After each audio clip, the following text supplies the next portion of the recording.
I'm hyped to check this one out. It's fun because it's kind of cool playing through a whole the other two, or at least two of the predecessors to this game in leading up to this stream. I knew that I was going to be playing Legacy of Kain Defiance sometime this week, and I was like, man, it'd be sick as hell if I could play through Soul Reaver 1 and 2 before this stream were to happen. And I wasn't so sure it was going to work out schedule-wise, but it actually worked out beautifully. And I'm really excited for that. It helps me get excited. It helps me, like, build myself up for it, and also helps me immerse myself in the series because now I'm familiar with the story. Now I know what to expect. Maybe not what to expect, but I generally know the background for at least some of the things we're going to see. I think jumping into this without the background, without knowing at least a little bit of some of what happens in the leading up to this game, would be a little bit jarring. So I appreciate folks being here, and I'm hoping that there are people that, you know, that show up tonight that are that like remember this series and really enjoyed, like, you know, we had Frax, we had a couple other homies that were hanging out a whole bunch during the Soul Reaver 1 and 2 streams, and a lot of times people would say, like, dude, Defiance is really good, I think you'll like it. So the fact that there's like people that are excited to see people experience this game for the first time because it means a lot to them, I think that's really cool. It's one of the nice things about streaming a retro game that you don't know, is that for other people, they have history, they have nostalgia for it. And even though I don't have nostalgia per se, I'm like excited to experience it. Kind of, maybe not, I don't know if delayed nostalgia is the right term, but I'm excited to experience it and see kind of what all the excitement's about, and maybe live a little bit of what other people lived back when they played this originally. You know, when they played it back in the day, and they got to experience it for the first time, and they remember what that feeling was like. This came out in 04, I think, and, you know, it's hard to really transport yourself back to the time exactly, but just like an approximation of that feeling. So it is good stuff, man. It is good stuff. Yeah, exactly, yeah, using it for like normal questions and normal things. What's that about? No, we're all about like asking degenerate shit. There you go. Yeah, Dudson, what's up, Dudson? You grew up with Blood Omen, Legacy of Kain. Yeah, he says, I remember that good shit, man. So I've actually never played Blood Omen 1 or 2, but we did play Soul Reaver 1 and 2 in the lead up to this. So I'm all ready. I'm excited, baby. I'm excited. With that, I think we are good. So let's jump into Legacy of Kain Defiance Remastered. I'm super jazzed to jump in. Once again, we just beat Soul Reaver 1 and 2. It is fresh on our minds. We're jumping in. Thanks to Lurkit for the review key for this, by the way. Big shout outs to them. Choice, whether to rule a corrupt and failing empire, or to challenge the fates for another throw, a better throw against one's destiny. What was a king to do?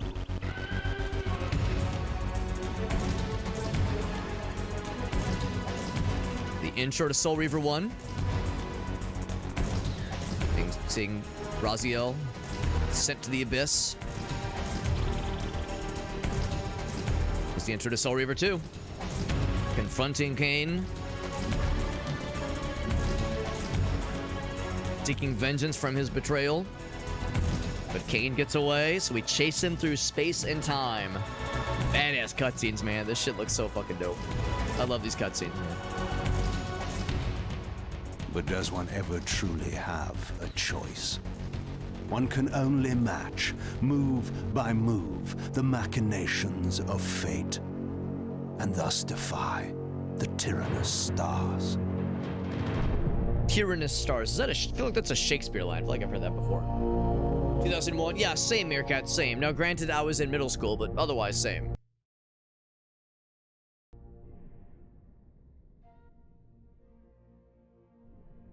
Yeah, same, Will, but I was also still learning how to tie my shoes. We're not so different, you and I.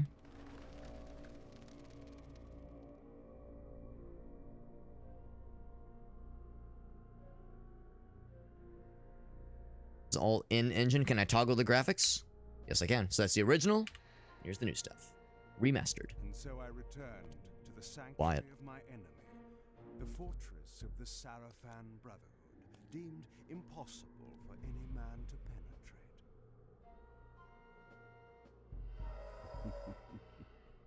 Impossible for any man.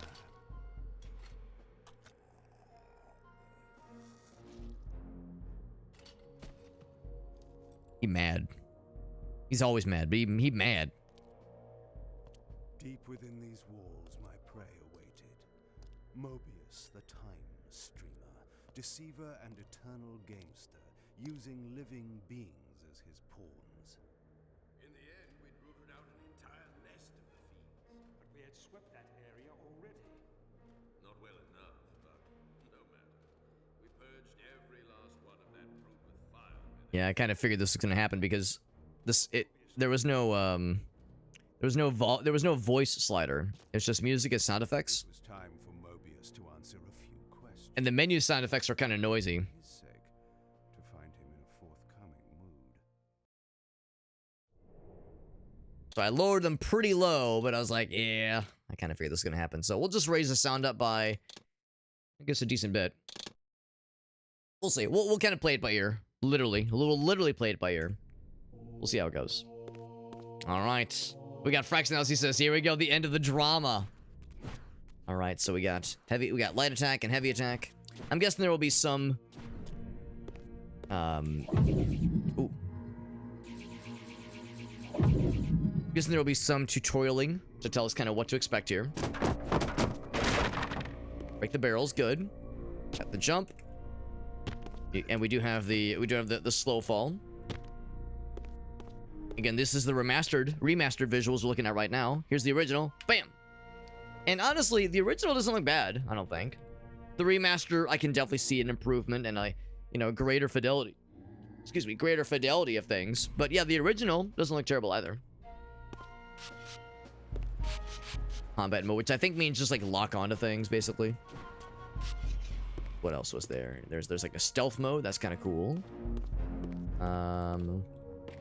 There was telekinesis, I think, at one point. Yeah, that'll be kind of cool. Yeah. You have the same voice actor. Yes, you're exactly right, Dudson. You're exactly right. I think there will be the same voice actor for Razio, and he appears as well. I'm gonna guess that there's probably... I wonder if this is gonna be like the lead up. There we go. If this is all gonna be like the lead up to what we saw at the end of Soul Reaver 2. If we're gonna see how Kain managed to get to Raziel. Oh, get his ass. Yeah, if we're gonna see how Kain managed to get to Raziel. To save him from the Soul Reaver claiming his soul. The Soul Reaver from reaving his soul, I suppose. As he was saying how we're penetrating the Seraphine stronghold, I'm gonna guess this is probably around the events of one of the Soul Reaver games.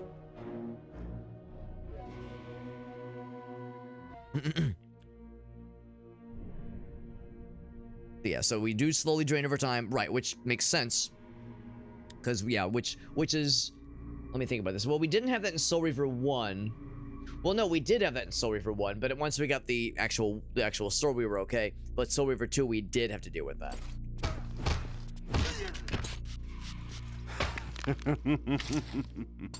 Now, I'm not sure what that was. I right-clicked instead of using, like, the E button to feed. I guess that's just to finish them off. Am I not playing with controller? No, I played Soul Reaver 1 and 2 with gamepad, with mouse keyboard. And to be honest, it actually worked pretty well. Actually worked pretty well, so I figure, well, let's keep with it, if possible.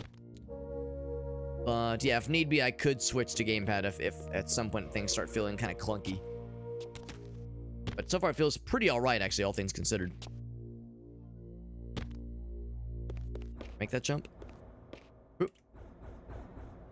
Okay, I thought maybe I could jump on that one. Nothing else. It's kind of a matter of paying attention to the tutorial prompts and that kind of deal. Seeing what they recommend as far as general happenings and general navigations. Oh, just over here. Okay. He's got the sword. He does, yes. So right now we have the physical version of the Soul Reaver blade. Raziel had like the soul-bound, like the spirit-bound version of the Soul Reaver blade. He would refer to it. We can go through that door, by the way. He would refer to it as like the sword's twin. Spiritual version of the sword and the physical version. We can't go in that one. I'm like trying other buttons, but I'm pretty sure that's the one we would normally want to go for.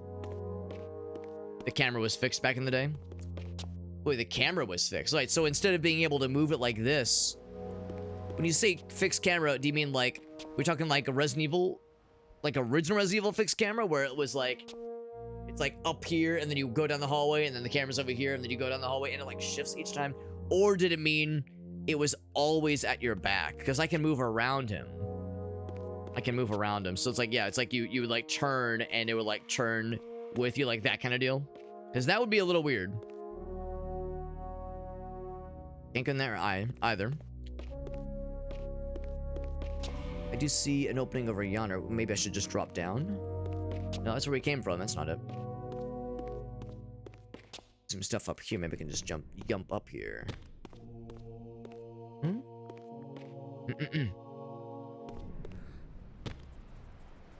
This game has a timer. Right, yeah. Well, so did Soul... Oh, here we go. Jump. Oh, you can jump on this one. Okay.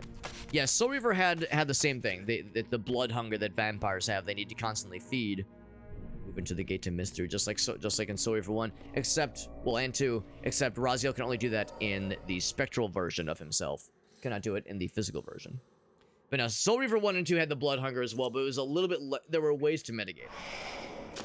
And, of course, one way to mitigate it is by feeding constantly. From time to time, it is necessary to feed. Right, so that's one way to mitigate it. And the Soul Reaver Blade was able to mitigate it for Raziel in Soul Reaver 1 and 2. Must be savored. We could feed if we needed to. And this is actually interesting. This is our first time we've actually seen like a human thrall before. There's a few of them around here. We don't need them yet. I'm gonna see if I can hold on to them until things get desperate.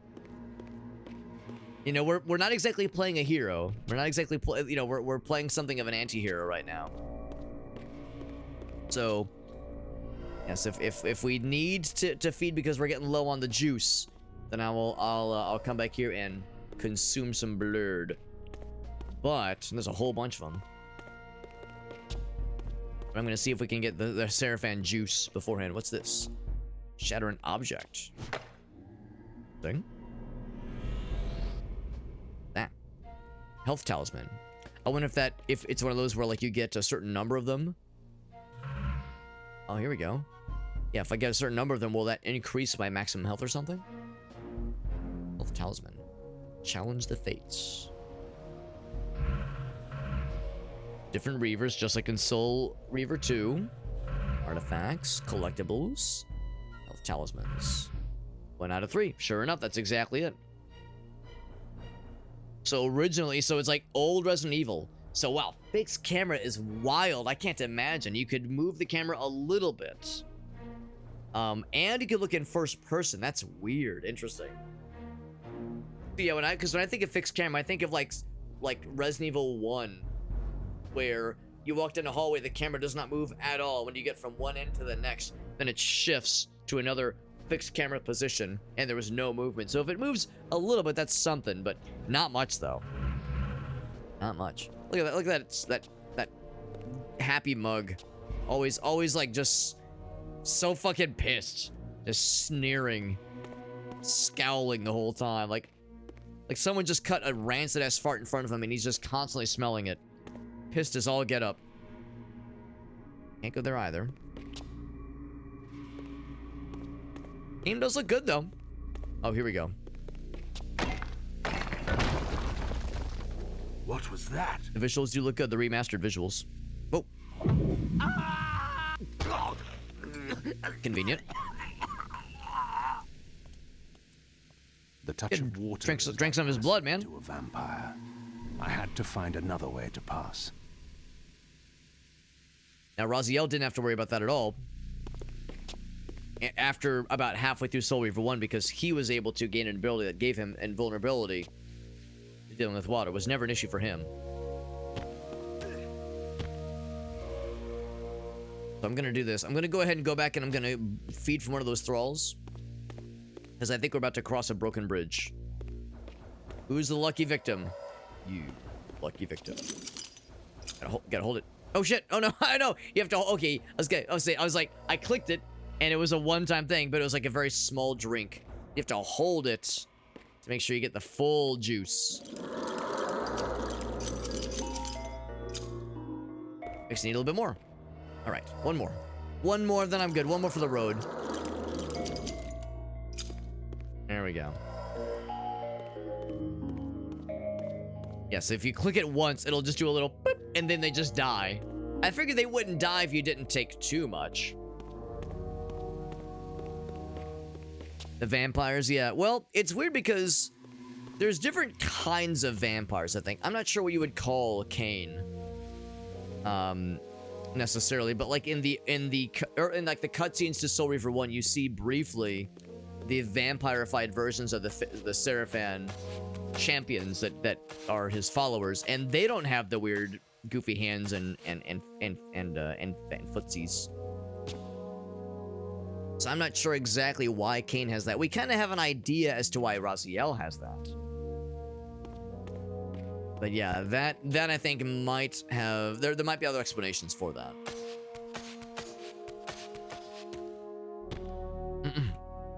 What a platforming action. Another one of these things. Biblically accurate pickup right there. Green. TK. Tonky Kong. I'm not sure what TK stands for. I'm gonna guess telekinesis. Maybe something to enhance like your energy for special abilities. More thralls everywhere. I'll take this one. They're the juice. It's convenient that they just have a bunch of dudes and dudettes shackled throughout this game's dungeon as we're kind of going through it. I mean, this is all in the Seraphan stronghold, so I'm guessing these are prisoners that they've taken. I don't know if they're prisoners of war from other civilizations or what, or just criminals. Streamer, my prey was nearly in my grasp. But the door had been sealed by a blessed barrier. As I approached, the Reaver resonated in response. Perhaps its dark sorcery could dispel these holy barriers. When did God of War come out? Relative to this, you know, that's a good point. The original, like, PS2 God of War games would have been contemporary with this game, I'm pretty sure. I'm not sure which would have come first. But this was a PS2 game, and God of War, the original ones on PS2 were also on PS2. Well, that was a redundant thing to say, but yeah, they would have come around the same time frame. What's up, Dino Gamer? Walking like we're on the moon. The animation is a little bit on the slow side. Blast they asses.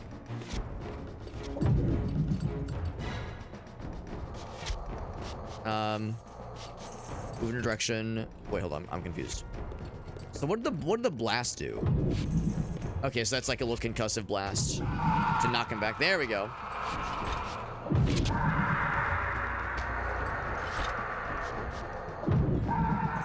Yeah, move in a direction. The move in a direction I couldn't really see working for me. Unless it meant like it just determines where, like, which direction you're gonna throw them. I was thinking maybe I could like pick them up and like move them around, but nothing really jumped out. Anyway, there'll be more opportunities to try that out, I'm sure. Got a local map. Right here, encyclopedia. Skins. Skins? So Raziel, there we go.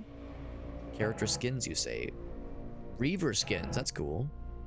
Ooh, cool.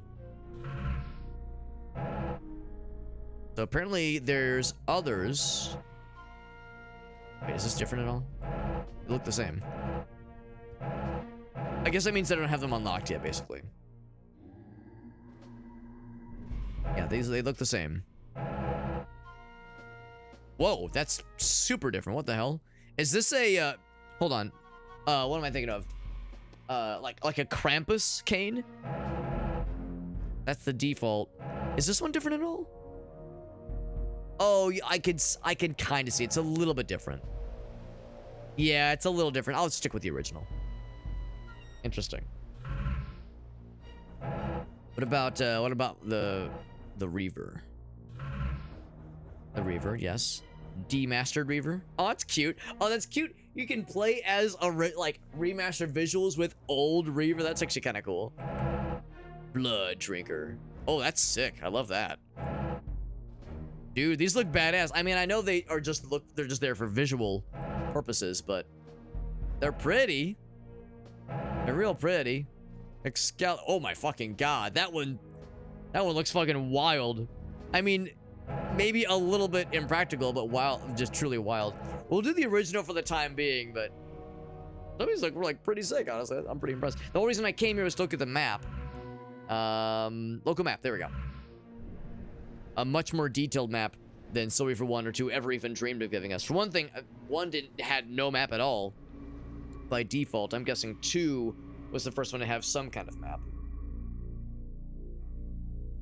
So the first God of War games came out after this one. Okay. Well, I figured they're both PS2, so, you know, same general idea.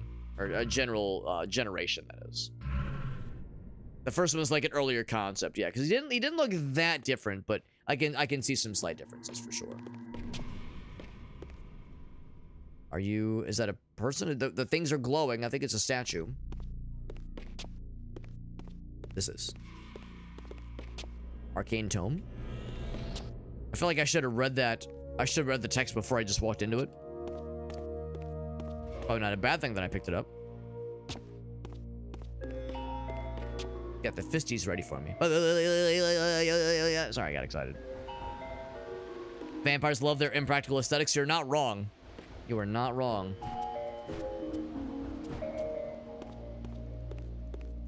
I like the reverberations on these doors. Cool noise. Smack him all I want. All I want. It won't do shit. E for health? Where? Where did I suck the health? I sucked something. I heard something break. I heard like something shatter. What did I just do? I found the invisible health pickup apparently. A health potion just kind of hanging around somewhere. Kick that door. There we go. Couldn't kick in the other ones. God of War kind of changed the landscape. It definitely kind of ushered forth a generation of action platformer game. Well, I guess like action, maybe spectacle fighter games that had like a bunch of like quick time events and that kind of thing. And yeah, I never played any of the. I've actually never played any God of War game, original or otherwise. Oh, this is water. I knew that. I knew that. I was just pretending to be stupid. No, to your point, yeah, there was definitely a period of time where like God of War kind of was the standard. That absolutely was the standard, for better or for worse. I never played them, but they did seem pretty cool, honestly. I thought they seemed pretty neat. I thought they were neat. So I think it did save the fact we picked up this tome over here. Now, would that be in the collectibles? Unique abilities. Special attacks. Common abilities. Combat. Dark Chronicle. I do love the rotating 3D models like that. That makes me happy. Reavers. Artifacts. Collectibles. In tomes. Oh, it's like concept art. That's kind of cool. That's kind of cool. So like that's how you access the bonus stuff. Confidential. There you go. This is from Blood Omen, right? Yeah, Blood Omen. Yeah, box art. That's neat. It's arcane nature. Arcane tomes. I'm just saying. Oh shit. There we go. There we go. Let's keep looking around. This. Oh, okay. I was gonna say, yeah, if there was like some kind of ground pound maneuver, and there is. We kick that door. Oh, that's where we got the blurred. We get the blurred from this guy here. But we sucked it through the wall, and then it disappears. That's how that works. Okay. Was wondering what had happened there. So was this the door that had the waters? That's the other one. Yeah, this one that had the waters. Need to drain that water somehow. Yeah. And there's nothing I could have like jumped to or lowered that drawbridge. Yeah, they seem pretty cool. Use telekinesis on the drawbridge. Not a bad idea. There was some kind of like. I like we can do it here. Check the see if the statue has something. Could try it. It had some kind of glowiness. Some kind of glowiness to it.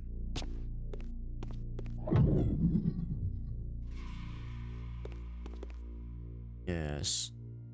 Yeah, look. If I move it like right, it looks like I'm just zapping his penis. It's got like some kind of glowiness to the hands.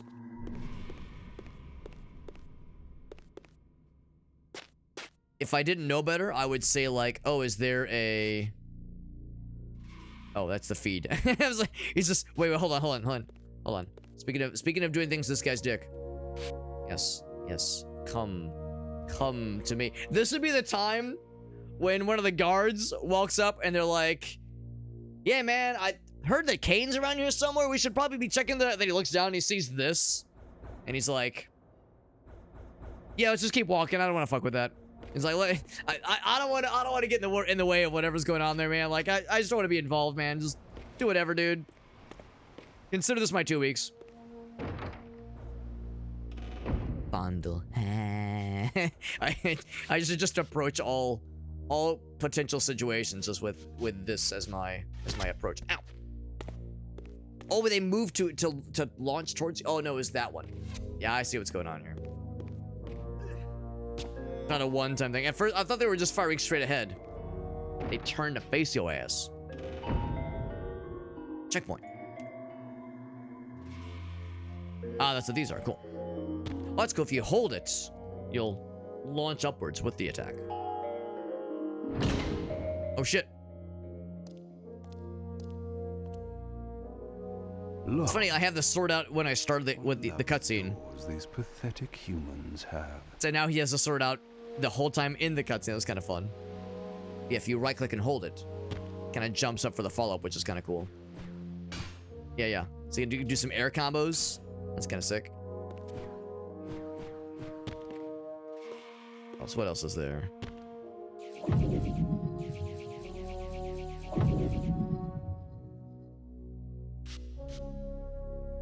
Could have tried that one. Yeah, that's the one that like has some kind of like extra blast you can do. Yeah, sees Batman, closes the door and says, "You know what? Nah, this ain't it, man. This ain't it. I'm good, homie." Now, this is looking awfully similar to the kinds of chambers we were seeing in Soul Reaver 2 when Raziel was exploring the Seraphin Stronghold. Like that kind of configuration right there is particularly familiar. The door that will inevitably close on us, like, you know that shit's coming. You know it's coming. Go and grab the blurred. Again, nice of them to not only have a bunch of just prisoners chained up, nice and ripe with delicious blood for me to grab for my own delicious needs, but they just have cauldrons full of blood lying around for me just for my own taking. It's so nice of them. Very, very considerate. And I'm guessing this means that Kain does not have like the sunlight sensitivity that other vampires do. Even other vampires in the Soul Reaver universe, from Soul Reaver 1 that is, specifically. See, the vampire monsters, you could throw them into like sunlight beams and it would fucking burninate them to death.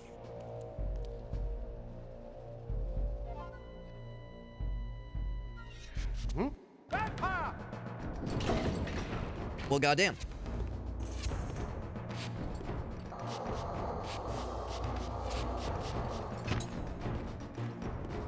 Yeah, I don't know how to like throw them in. Oh, there we go. Yeah, so it really is like throw them in the direction of your choosing. Oh, I thought he was like ready for murder.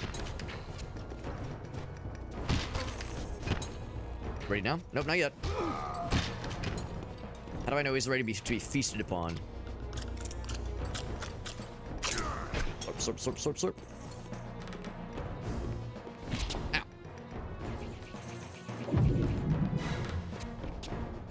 I'll explode your face. Keeps getting back up.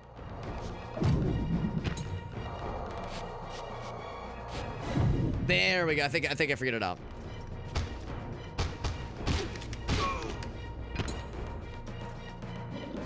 Yes, the blood. There we go. There we go. We were going towards that guy before the dudes jumped out suddenly, trying to get my ass. No double jump and no high jump where you can like crouch and then spring upwards.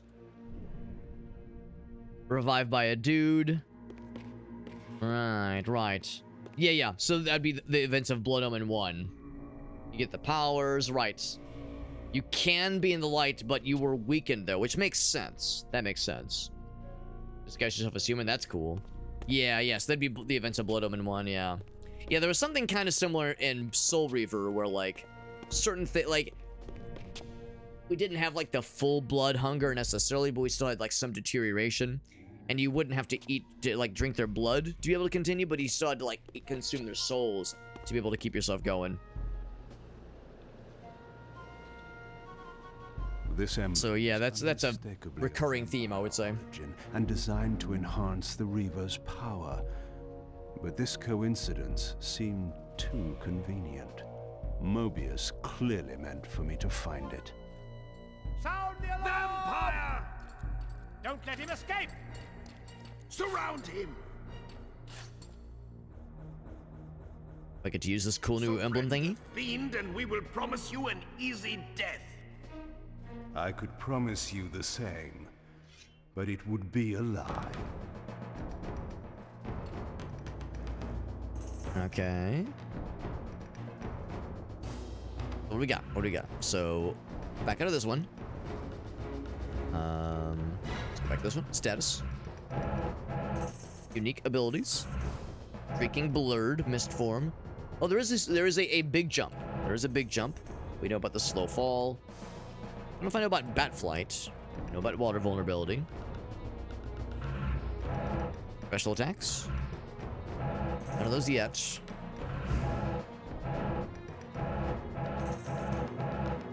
Maybe it's under Reavers. Balance emblem? Oh, there we go. Okay. Store the energy we receive from gorging. Okay. When charged, it does a wave of magical energy. Cool. Alright. So generally just more damage.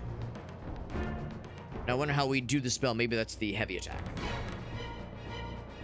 Balance emblem. Experiment around and see what happens.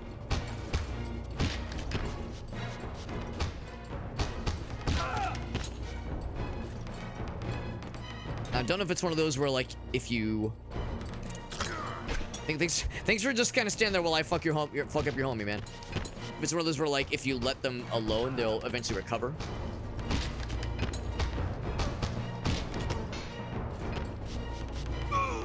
Okay, they just keel over. Die, vampire!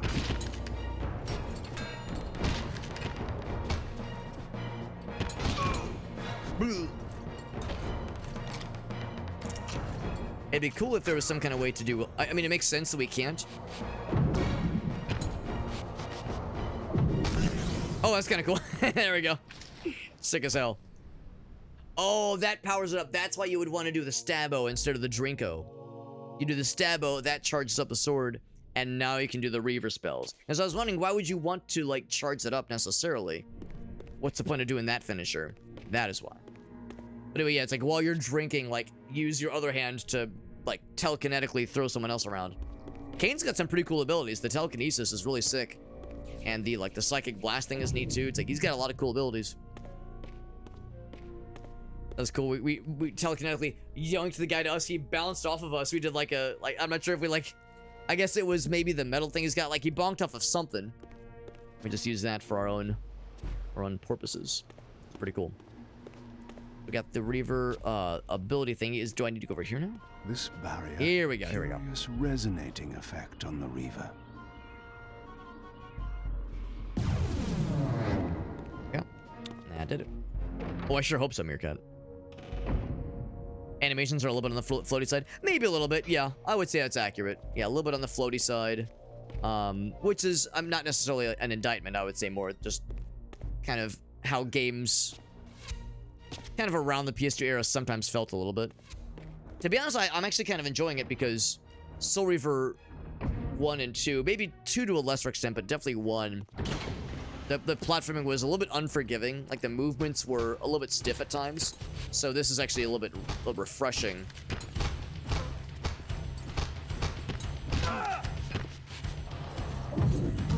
Hoping to, like, bonk it. Oh, he's on fire. I was sick.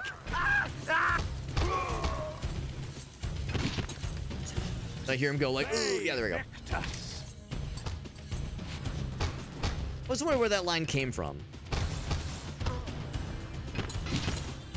I realized that was a Kain line. Probably try to do some more drinkies because my guy's getting hungry.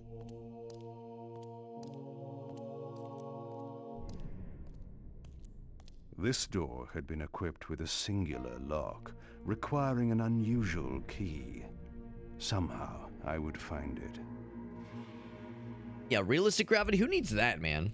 Is the map the same? Actually, the map is actually useful. The map in the previous game, well, Soul Reaver didn't even have a map. The original Soul Reaver had 0 map. This game has a map, and it's actually pretty good. Like, it's very detailed. Soul Reaver 2, Soul Reaver 1 Remastered had a map, and it was very similar to Soul Reaver 2's map, which gave you, like, an overworld map. It was like, here's where you are in the overall world. Did it tell you where you were, like, relatively, like, in the dungeon or area you were in? No, it just said you are northeast of this area over here, generally.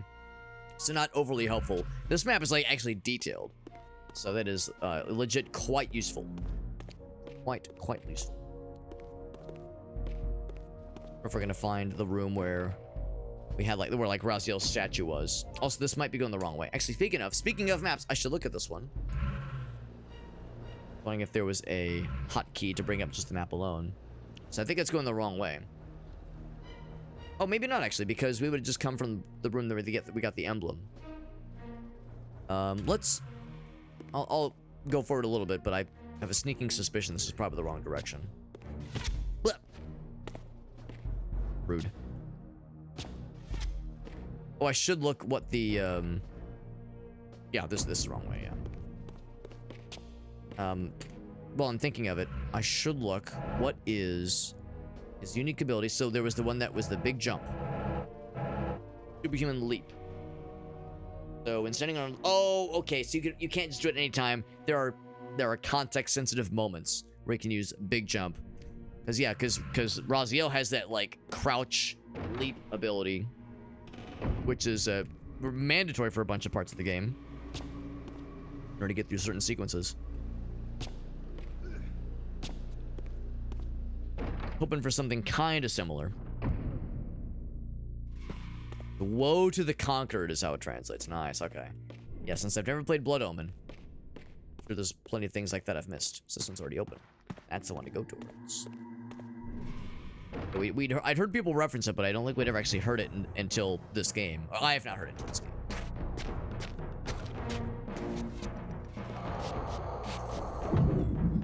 I was hoping it would, like, okay, like, bonk the other guy. Need some blurred. You're looking nice and tasty. Doing the one where you, like, kind of force pull it towards you is neat, but it's much more fun to, like, grab and just go, ah! More tasty.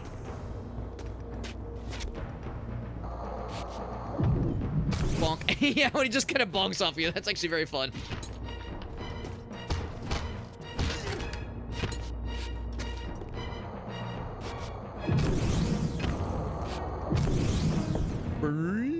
Oh, you have to okay, you can't just telekinetically fuck shit around forever.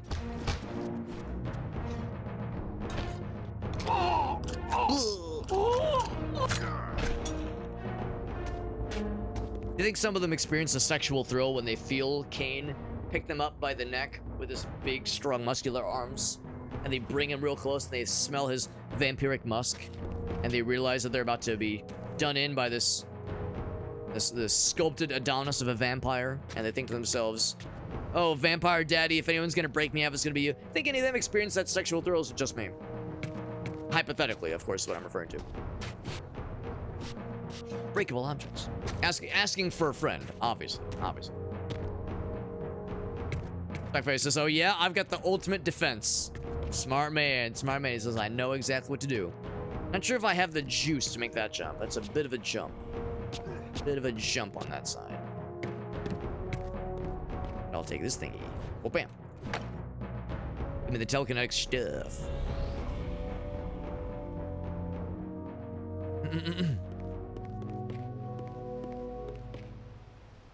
Let's see, was there a like throwable object? I guess maybe they were just referring to, like, the dudes that were out here.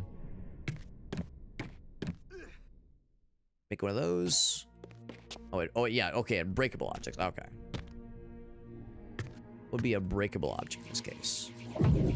Not that. Breakable object, you said. One of this side. See, I can definitely go through that. Oop, we get excited. We can definitely go through that gate, no problem. And I could just break the door. No, that's not it. Maybe I'm wrong. Maybe I can make that jump. If I fall down, how terrible is that? It might be death. Yeah, it's death. It's water for one thing. It's water. There is a save game option. Oh man, I can just save whenever I want. Oh, beautiful. No more hunting down save points for me. No, sir. An aim. Breakable objects. I wonder what that could be referring to. Unless they're referring to the breakable faces of the dudes that were up here. Oop. I don't know ledge grab on that one. Where we came from. I can't just go this one, can I? No.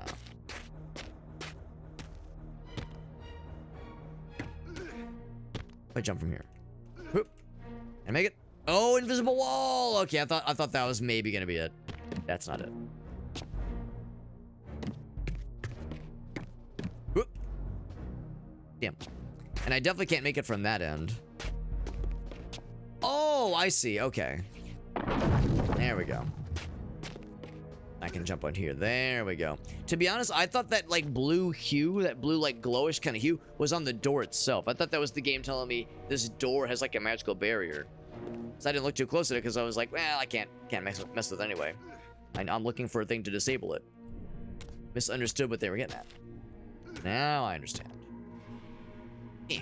There we go. Wait, hold on. Real quick. Checkpoint. That'd be a really smart place to hide something sneaky over there. I was thinking if there'd be something secret in this room, it'd be over there on that little alcove. Okay, it says not a vampire fan. Yeah, I know it's like it was like a hot thing for a little bit. There were some folks that were really into the whole vampire thing. Obviously, well, I mean, there still are obviously, but it was like a real hot topic. Of course, around the time of the Twilight books and movies. You know, the vampire fans were eating real good for a while there. I think some of that will always be, you know, in vogue in some ways, but it was like really a hot topic then for sure.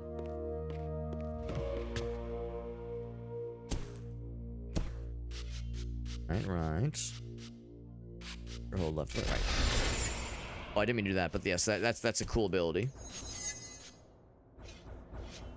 Flash attack, combo attack. Yep. I do like that we're just fucking around in this little tutorial room. This little like a punching bag, like I guess like a training barracks basically.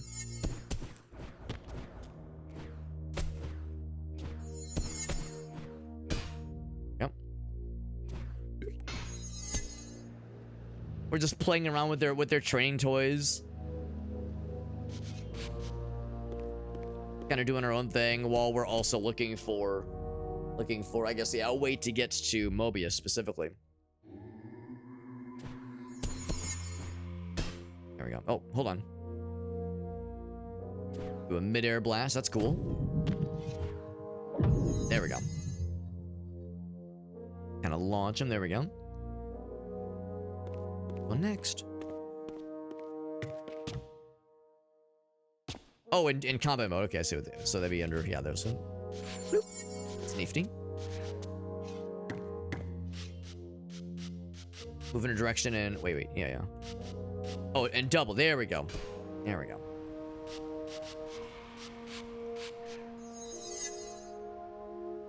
And we resolve each little training dummy. Now for the last one, do we just get to fight the training dummy? No slashing attack. Bam. Combo attack. Gotta prove ourselves. Lift. And separates.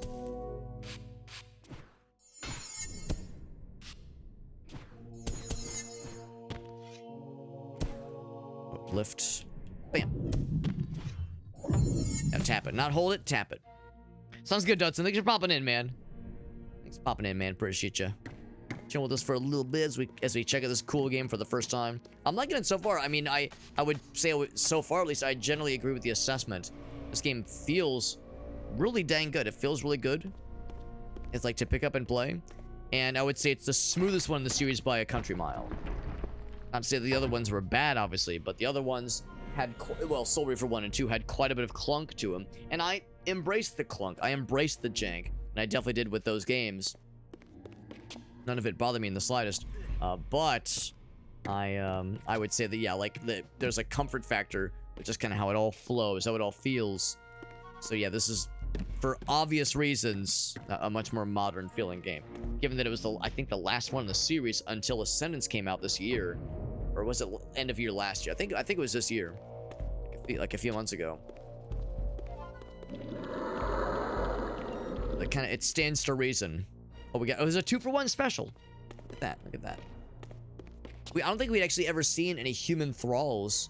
Well, maybe you do in Blood Omen or Blood Omen 2, but definitely not in the Soul Reaver games. And I guess you wouldn't as a Soul Reaver, like a Wraith character. You never have to suck blood in those games. You have to consume souls. Yeah, we never saw any like human thralls in Soul Reaver 1 and 2, but you do see them in Ascendance. Did you move something, maybe?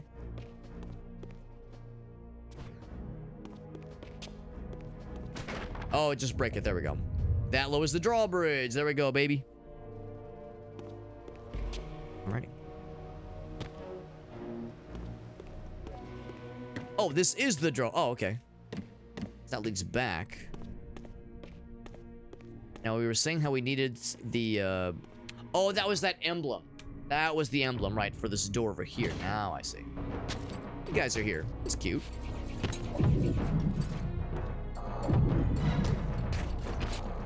What I want to do is, like, bop them into each other.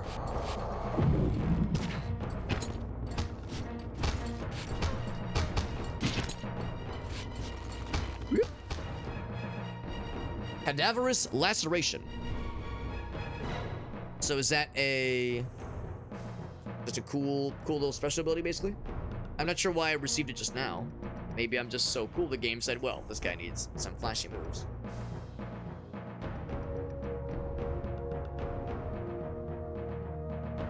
So just any direction and left click. Okay. As Kain float in the air for at least 13 seconds. Give the suck.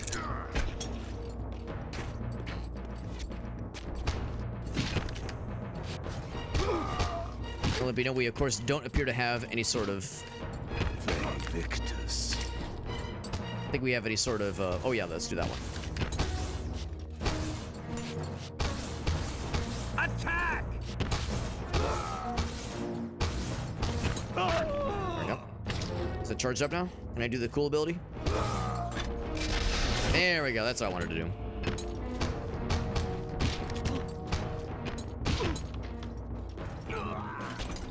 That real quick. Yeah, we don't have any sort of like block ability, at least not to my knowledge. And of course, no parry, but dodging, I guess, is what it comes down to. So be entering into the combat like kind of stance, and then dodging accordingly. Yeah, I'm not sure what that fancy schmancy, what was it, that carnivorous laceration move was. It seemed like it just said WSD plus left click. It seemed kind of vague exactly. Is that a special attack? Yes. Cadaverous laceration. In direction, repeatedly press the attack button. So maybe that just means that's your standard combo. I think it's what that means. I think it means just your standard combo, rapid attack. Wait, in the air though? Rapid button presses, right. Quick practice. So yeah, so that's a current attack. That's it right there. So another direct. Oh, I think I see, yeah. And you can like change direction quickly. I think that's what that's getting at. So if you're in the combat stance, I think I see, yeah. Whereas if you just do regular like left mouse click, or rather, well, I don't know. It's actually it looks pretty similar too. The animations are slightly different. Yeah. Yeah, I think I see it now. Pretty similar, but I think that's a general idea. Okay, anyway. So it would be this one, I think, right? I think this was it. Not that. Oh, you know what? I can just check the map. Just check the map. Take a look. Back out? No, crap. Oh, oh, it's a different tab, I think. It'd be... Oh, here we go, Map. No, Dark Chronicle. There we go. Oh, this is the the overworld map, right? Which is great.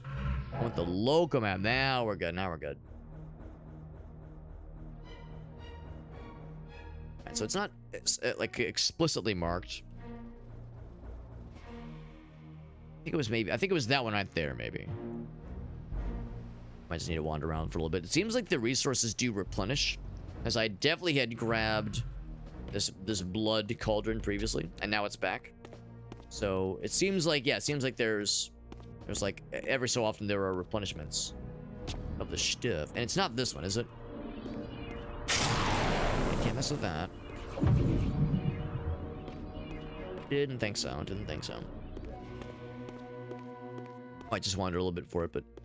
And if nothing else, if there's an area I'm not allowed to go, the game will probably make it clear. So I can go this way. Oh, but this is where we came... Yeah, okay, yeah. I was gonna say, I recognize this hallway. That'd be the door from like, much earlier. I thought it was this one for some reason.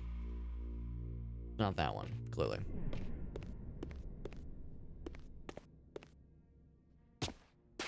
Head back this way then. I think this is where we first had our first little kind of balcony encounter. Those archer fellers. Or dudes. Spilling out of nowhere. Yeah, now I can kind of like bounce back and forth. Oops, I'm stuck in the corner.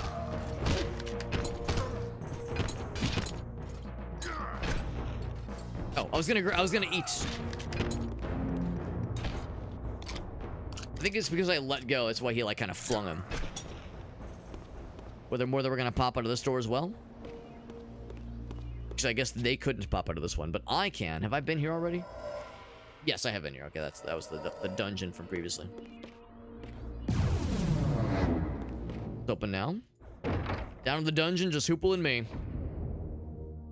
Checkpoint. Going deeper and darker still. Some backtracking, maybe. I mean, I would say I'm not afraid of backtracking given what Soul Reaver 1 and 2 had us do. I would say Soul Reaver 2 especially. And maybe it's not really backtracking if it's the same area but kind of slightly different. Because, you know, you do it in a game like Soul Reaver 2, you have a time traveling sequence. And then you return to the same overworld area. And you can explore the same overworld area, but things are a little bit different. And the enemies are a little bit different. And the environment looks a little different. But it's the same overall area. And each, like, general region is functionally identical. After doing that over and over Soul Reaver 2, this is actually nothing. So yeah, a little bit of backtracking is fine. And also backtracking was such a common practice in games of this era. This is, yeah, this is pretty tame compared to how it can be, obviously. I know, I feel like I kind of dunk on Soul Reaver 2 a lot because I think I still liked it more than Soul Reaver 1. But Soul Reaver 1, I knew was going to be hella clunky because that came out in 1999. And that was the first one in the, first of its kind, right, where it was like a 3D action platformer, action puzzle game. Whereas Blood Omen was more of a kind of a CRPG. So, you know, they were trying something different with Soul Reaver. So it kind of stands to reason to have a little bit of jank. And so I was kind of prepared for that. Soul Reaver 2 was, I think, better, but there were some missteps that maybe I shouldn't say missteps, but there were just things that I myself wasn't as big of a fan of compared to Soul Reaver 1. So it wasn't like a part and parcel, like, replacement or improvement across the board. Some things are better. Other things I think were a step backwards between Soul Reaver 1 and 2. I've joked where it's like I wish I could take Soul Reaver 1, take Soul Reaver 2, and like stitch together a Frankenstein. Like take the thing I like from this one, the thing I like from this one, but I didn't like this thing, I didn't like this thing. So take out the stuff I didn't like and just make the good stuff kiss. Now, easier said than done, obviously. The game development doesn't quite work that simply, obviously. Is that big jump? I'll be big jump. Tense, long leap. Big jump. I wish I could do that when I want to, but I understand. That'd be, like, kind of busted as fuck, honestly. Bam.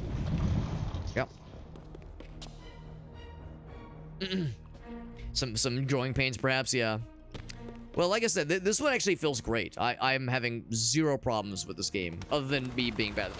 That is my only issue. Being bad at the video game is my own damn fault. Now, when I say I'm having zero problems, I don't mean that I'm amazing at the video game. What I mean is I'm having like there's like nothing I disagree with necessarily. There's nothing here where I'm like, ooh, I don't know if I agree with this choice. Everything's like, no, this actually feels pretty good. And I would say after Soul Reaver 2, it wouldn't shock me if the developers had received, you know, mostly good feedback and said like, yeah, like there's like a lot of great improvements here. But if they probably heard some things that were like, you know, there's still some stuff here that some gamers might not resonate with or might struggle with. So I'm going to guess that this game was, at least in some ways, a response to some of the feedback they probably heard from reviewers and other folks that said, you know what, we can make this smoother still and not sacrifice the integrity of kind of the vibe we're going for. Kind of cool. Because yeah, this feels great, and but it still very much looks and feels like a Legacy of Kain game ought to. So no, I'm vibing a whole lot with this. We did get the health increase, by the way. Yes. Water's lava, baby. That's right. It will be done. The stage is set. Who do you think Mobius is talking with? Shadows came. It has been a long time, hasn't it? No banter, Mobius. You know why I'm here. Yes, Raziel. You sought to introduce your own pawn into this game, and now he's been swept from the board. By your hand, I suspect. Where is he? Perhaps you should ask, when? How humiliating it must be for you to come begging at my doorstep for answers. Enough wordplay. So this is, I guess, the canonical point at which Kain confronts Mobius. You see? Before any timeline meddling. Hand. How remarkable that the great Kain should succumb to the scepter's power like any common vampire. Still so arrogant after all these years, thinking you've devised some brilliant plan. You know nothing. You have read the signs, but missed their meaning. You believe you are that myth of vampire prophecy, the scion of balance, and that Raziel holds the key to fulfilling your destiny. No, fulfilling his legacy. But your messianic delusion, The legacy of Kain, blinded you to Raziel's true nature. You have no idea what you've unleashed. There was a time when you might have heeded wise counsel when it was offered. Now, your vanity has made you witless. You will have to learn the truth for yourself. You'll be needing this.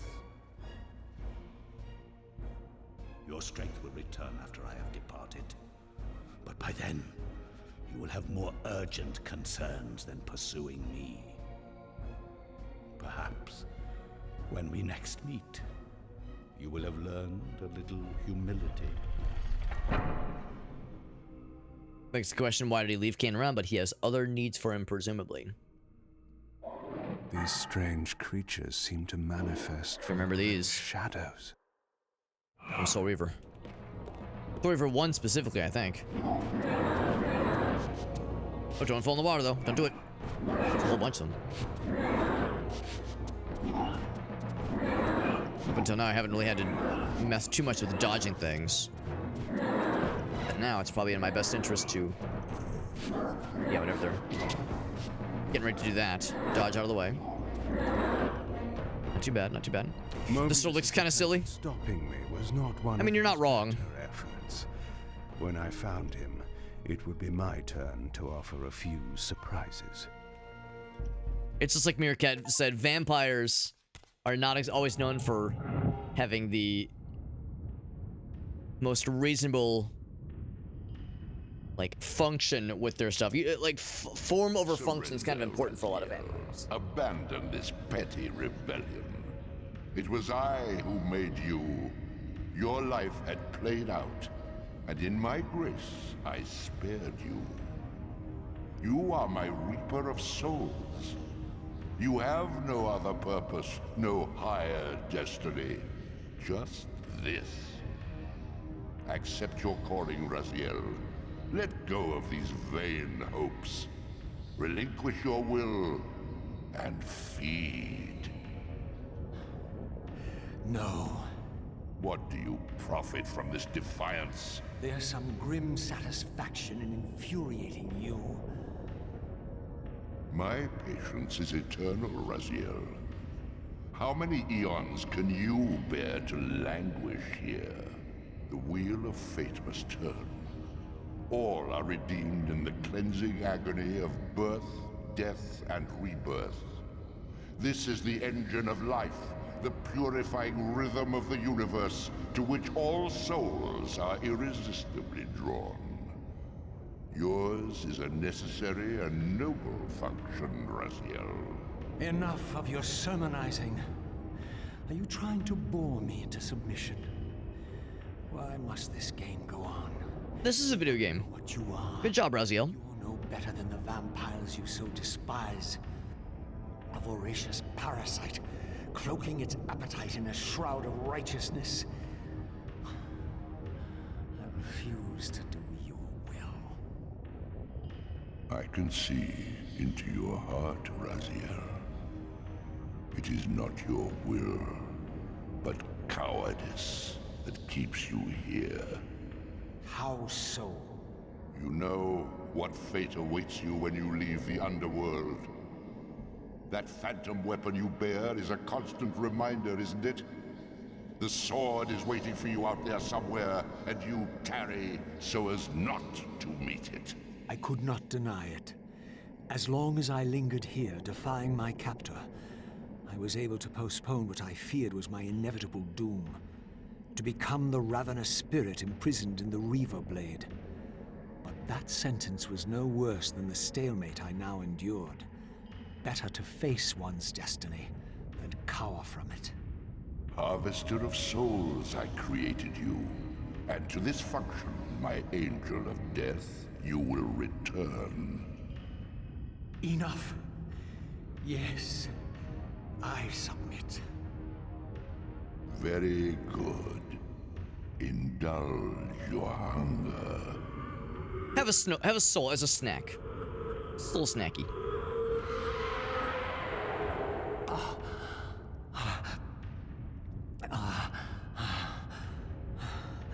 Yes, embrace your calling, Raziel. You will find that just as defiance has its price, so obedience has its rewards.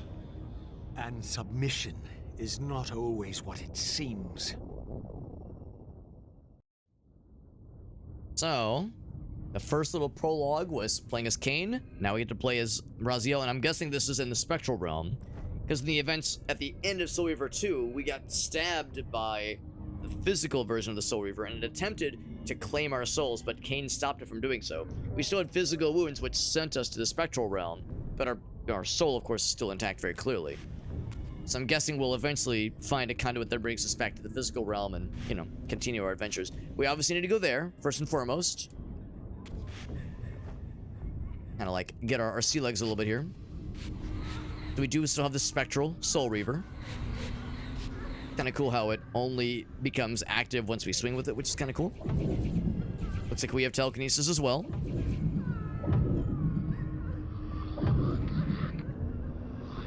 How like when we tried the telekinetic grab ability, it's like targeting specifically onto the Elder God, which is a little bit curious.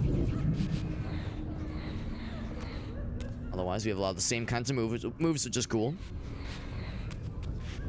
You have that same kind of combat ability.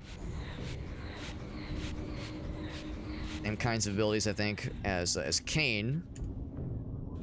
This guy, take a look here. Yeah, we were talking about how goofy the physical Soul Reaver looks, and how, yeah, I think I like how Meerkat phrased it, where he said, like, yeah, the aesthetics of vampire stuff sometimes trumps actual functionality. So if something looks kind of goofy, yeah, it actually kind of tracks. That kind of tracks with how vampire stuff tends to sometimes go. So Raziel's special attacks. What about devouring souls? Spectral material realms, know how that works. Gliding, passing the barriers. He can actually swim. Right. Special attacks. Okay, so maybe not. So I guess we still don't have the thing that Kain has. So maybe I don't quite understand what that one Kain ability was getting at. The one that seemed to indicate there was some kind of direction and then just quick attack if there was something fancy schmancy. Yeah, Mobius is quite mysterious. What I don't know is what Mobius has in store for Kain. Why did he not just kick Kain into the water right there? He could have just done him in. Clearly, he wants Kain to do something else. Probably something related to Raziel, if I had to guess.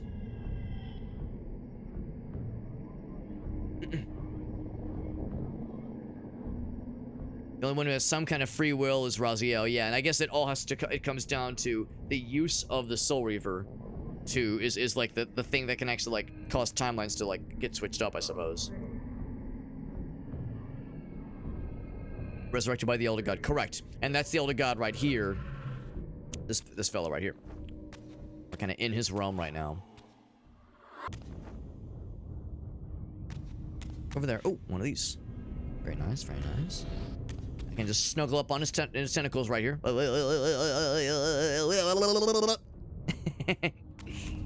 Snuggle up with his tentacles.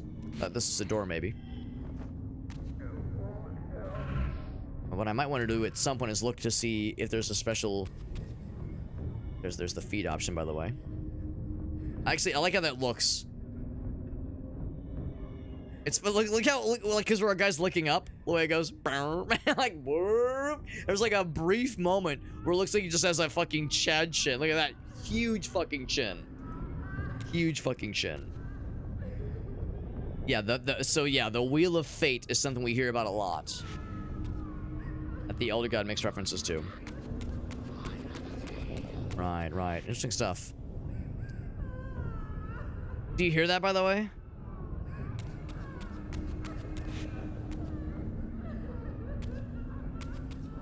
It's a distant wailing. Do you hear that noise? I know what that noise is.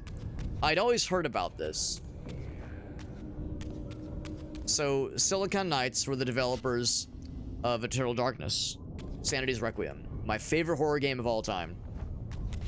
And they also had contributed some kind of development to some of the games in the Legacy of Kain series. I think they were one of the developers on Blood Omen. And maybe, I don't know which other ones, but there's some overlap between Eternal Darkness developers and Legacy of Kain developers. So as a result, there are some assets that are used in both games, or both series. And one of them is when you're low on sanity in Eternal Darkness, in Eternal Darkness, you'll sometimes hear wailing and gnashing of teeth that is the same voices and screams you hear in this game in the Spectral Realm. I remember people saying, like, when I was uploading my original Eternal Darkness videos to YouTube way back in the day, people were saying, like, oh, I recognize these, like, wailing noises. Screams of the damned. It's like, yeah, it's because it was, I think, it would have been in Eternal Darkness first, because that came out in 2002, I think? 2001, 2002? This one's 04.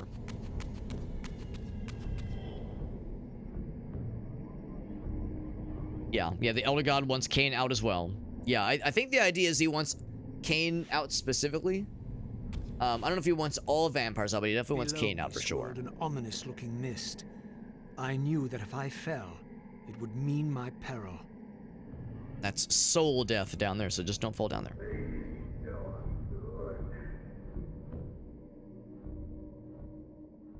Excuse me.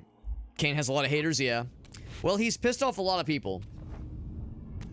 I think the general idea is that because when he made the decision at the end of Blood Omen to not sacrifice himself to persist the pillars, he of course doomed the world, and dooming the world, to languish in misery for all of eternity is a great way to piss a lot of people off. I think that was like basically what kind of set the stage for a lot of anti-Kain, a lot of Kain hatery for sure.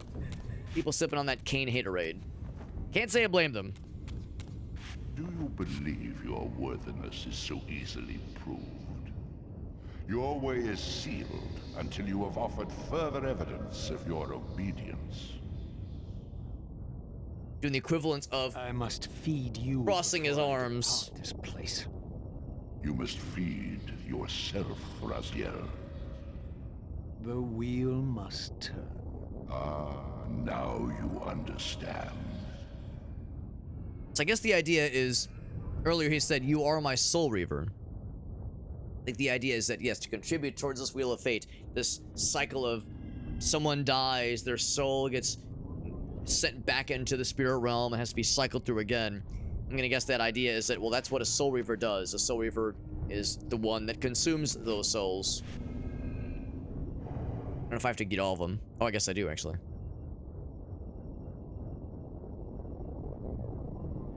Yep.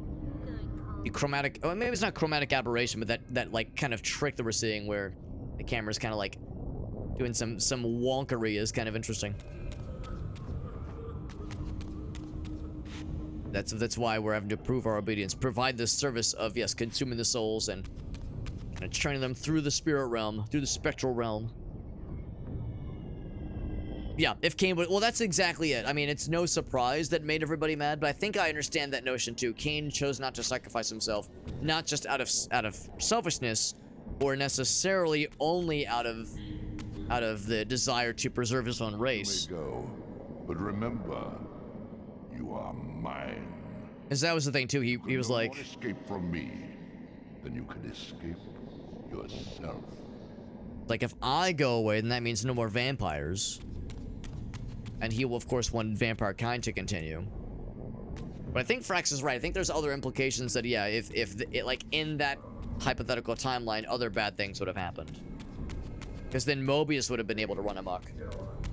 So Kain at least is a check to Mobius's bullshit. Because on the one hand, Mobius is a human. You might think, okay, Mobius wants what's best for humankind. I think there's an implication that there... Oh, shit, I mean that. I think there's an implication that Mobius serves some other kind of higher power.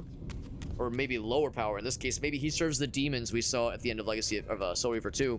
And if that's the case, if he's like some kind of like trying to like bring demons in the world, then I mean, I don't know, vampires, demons, neither is great, but I gun to my head, I might prefer the vampires. Undulating of the tentacles.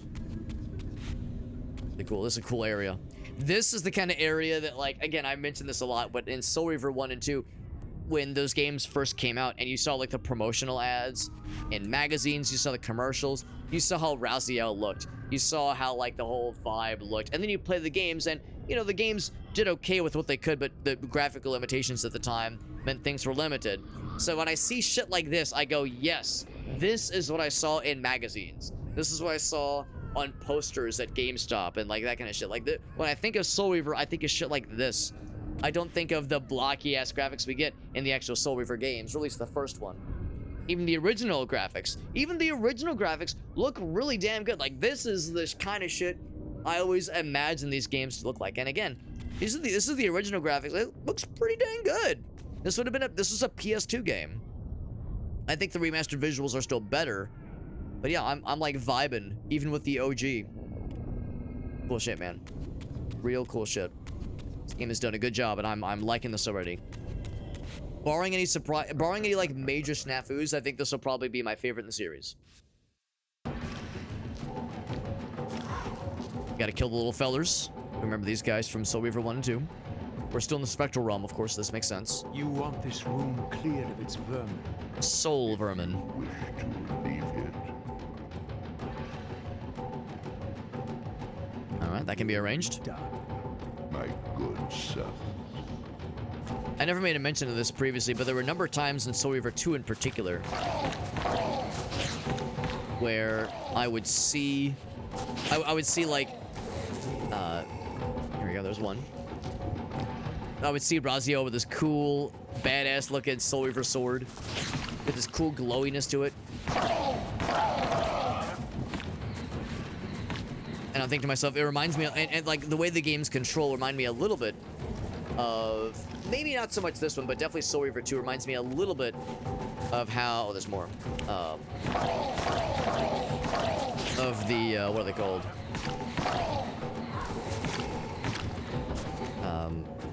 Can I blast your ass? Bam! But yeah, it reminds me a little bit of the, Jedi Knight series. So Jedi Outcast, Jedi Academy. Obedience brings prompt rewards. More the second game, or the first game. I guess maybe even the first game more so. This one, not so much. It definitely controls quite different and looks quite different. But yeah, but when I see the cutscenes, when he kind of takes the Soul Reaver out, I'm reminded of Jedi Outcast. I'm reminded of the Jedi Knight games. Because, of course, it looks kind of like a soul lightsaber thing. Kill Kain and Mobius. Well, I think Mobius is more or less the main bad guy right now. That's the guy we're all after. Kain can't really get close to Mobius because that staff causes any vampires nearby to get weakened near him. So Mobius is like really hard for vampires to get to. Raziel could have an easier time getting to him. And I think that's what Kain probably wants Raziel to do, is he wants Raziel to aid him in taking down Mobius. Raziel probably would relish the opportunity to kill Kain, although he might owe Kain a solid one now. Little soul. This is because Kain did save his soul. Oh, race to the top? Okay, here we go. Kain did prevent Raziel's soul from getting consumed at the end of Soul Reaver 2. Climb.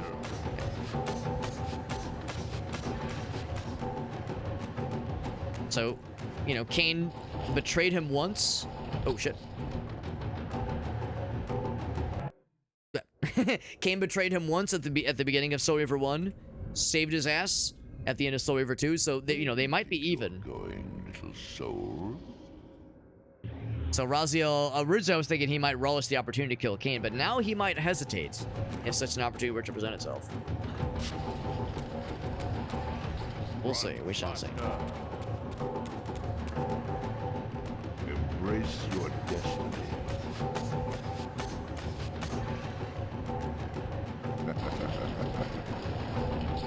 Damn it, same thing that got me last time. I wonder if I'm maybe going too fast. Like if I need to hesitate when I get to that part. Where do you think you're going? So yeah, so that makes sense. Originally it was selfishness, but later on he kind of wised it up. He said that at the end of Soul Reaver 1, where he said like, yeah, there's things that I've learned just over, you know, in that like time travel chamber. Just as time has gone on, there's things I've learned here that I would have never thought possible.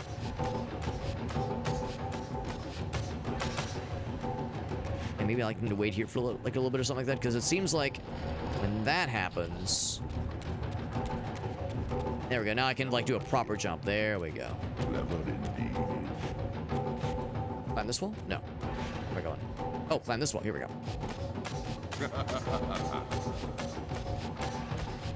What are those little fellers? Yeah, it's some kind of like corrupted soul fellas that are, I mean, souls that have manifested into like little gremlin fellas that you can kill or subdue and then suck up all the same. I have endured your game long enough.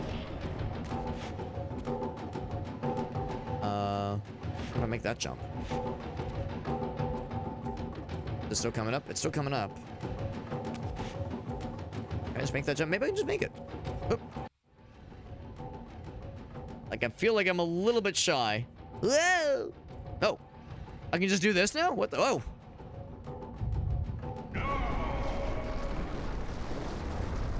No. Clearly my escape had not been anticipated, or my benevolent master would not have expended such efforts to prevent me from going. And if my departure displeased him, then that was a victory, however small, for me. Probably brief, though. It's something, though. Got the checky. Hey, what's up, Justin? Justin played this one back in the day. This is my first time getting to try it out. This is the remastered version, and it looks pretty dang good, I think. They did a pretty good job with it. And it feels great to play. I'm really impressed with it. It feels really good. Really, really good. I emerged out of here. I'm guessing the idea is I'm to climb out of here. However, I do see this over here. In the spectral realm, water is as thin as air, Right. putting this opening far beyond my reach. But once I found my way into the physical world, I might be able to swim up there.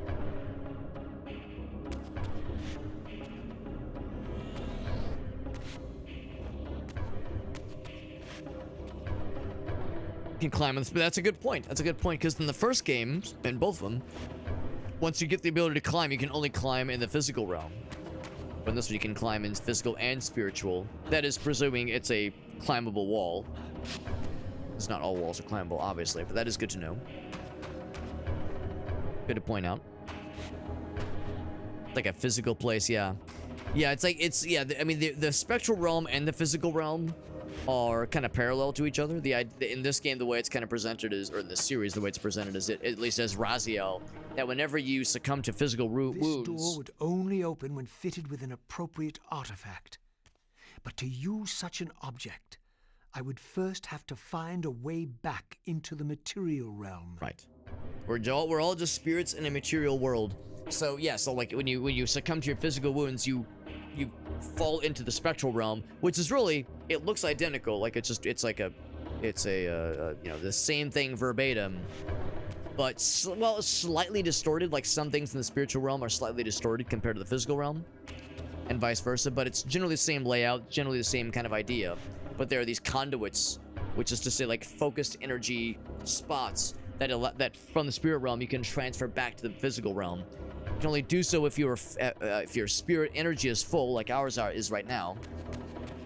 And of course, only Raziel has that ability. Only a Soul Reaver has that capability. So if you're just a regular soul, then well, too bad. It's not quite enough. But if you're a Soul Reaver, you got that special cool abilities. Dead. Ow. Alright, so now we're not at full health anymore.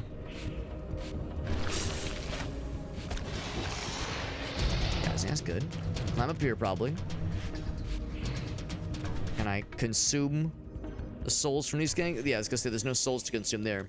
Also, no souls to consume from these little vine lads I'm fighting right now. Not really sure exactly what those are. And I guess I probably can't open doors, because again, you can't like interact with the physical realm at all when you're in the material realm. So you can't open doors, you can't pick up objects. I think he was saying like there was some kind of key, some kind of thing we needed to take with us to open up that door. It required some kind of special unlocking mechanism. So that's where we're for a conduit, and I think we're about to find it.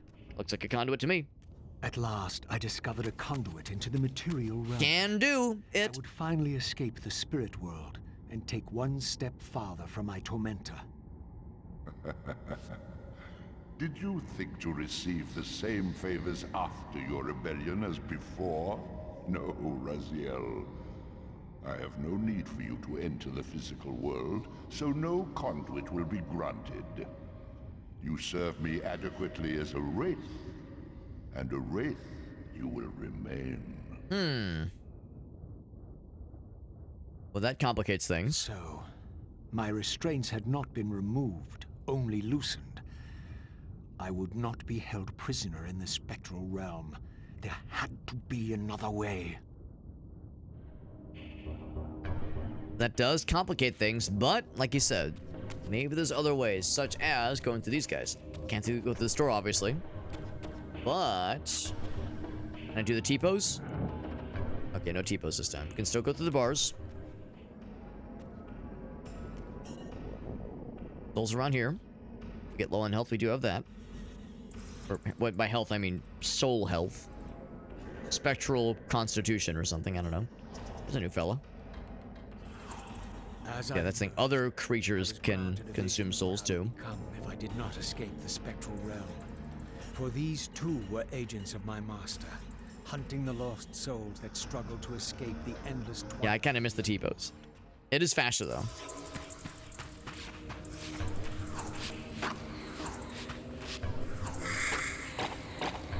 Blah, blah.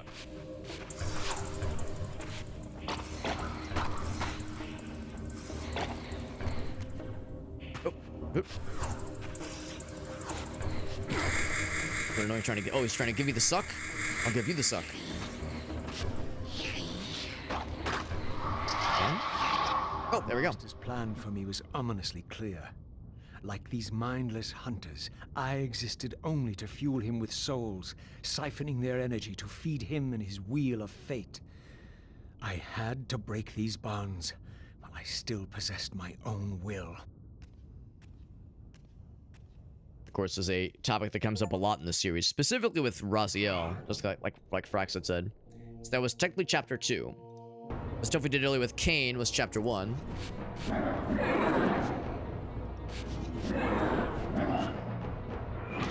Ow.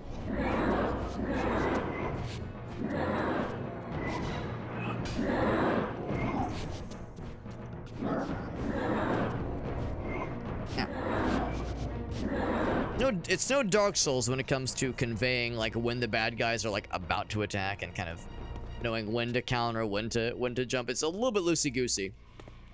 But I would say that's to be expected, at least to some degree. Gotta find some way out of here, by the way. Is it a frozen inscrutable? What's inscrutable? Is it like a snacky of some kind? We of course know that Mobius has like that little forehead emblem on his head, that little insignia, that little sigil that looks like an hourglass, but with the eye on the top part. What does it all mean? Here's the door he went behind. I can just take it? This Oh. artifact seemed as though it was made for that unusual lock. Now Convenient. the door could be opened. Convenient indeed. Just turn the soul off and on again. There you go, man. But this, if we go back to the Seraphine Stronghold, this will probably have the goods. Or be the goods we need. Oh, Uncrustables. Like, what's an Unscrutable? Yeah, the Uncrustables. Yeah, Gracie likes those. We haven't gotten them in a while. Those are solid, though. Unscrutable. An Unscrutable would be like an Uncrustable that is, I don't know. Well, I'm trying to think what would be different. What would be different from an, like, about that would be like, unique in some way. Maybe I could climb that guy. Unless I'm supposed to go back to where we came. Unless there is a... Oh, here we go. Now I can climb. But when in doubt, look to see if there's like a telekinetic opportunity.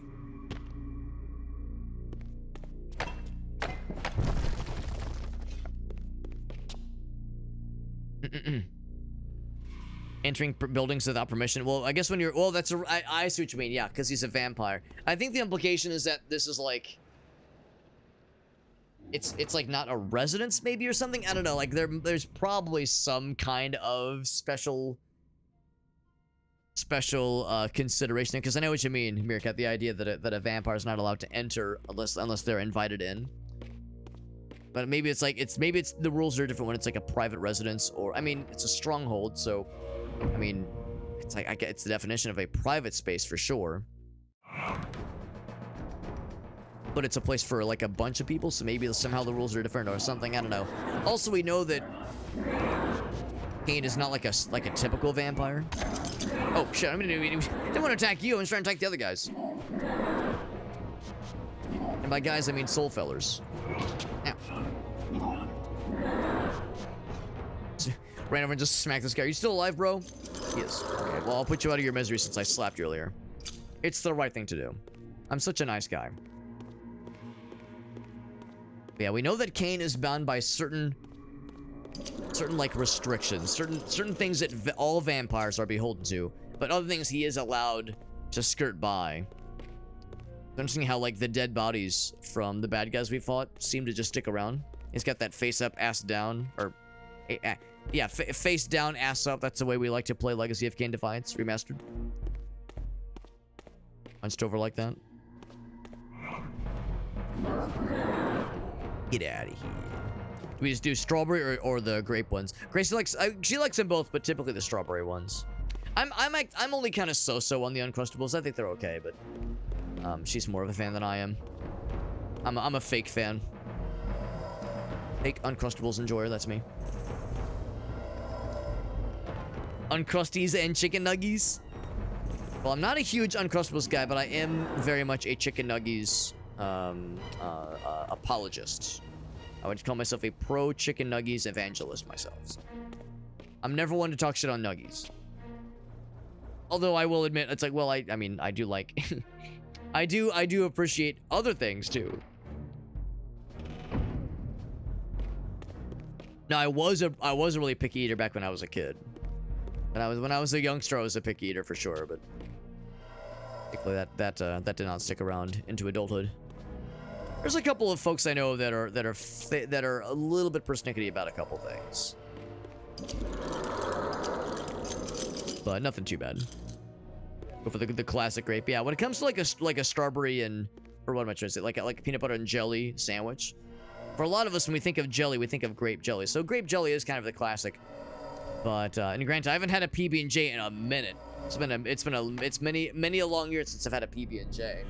But yeah, I would say yeah, strawberry jam kind of is my.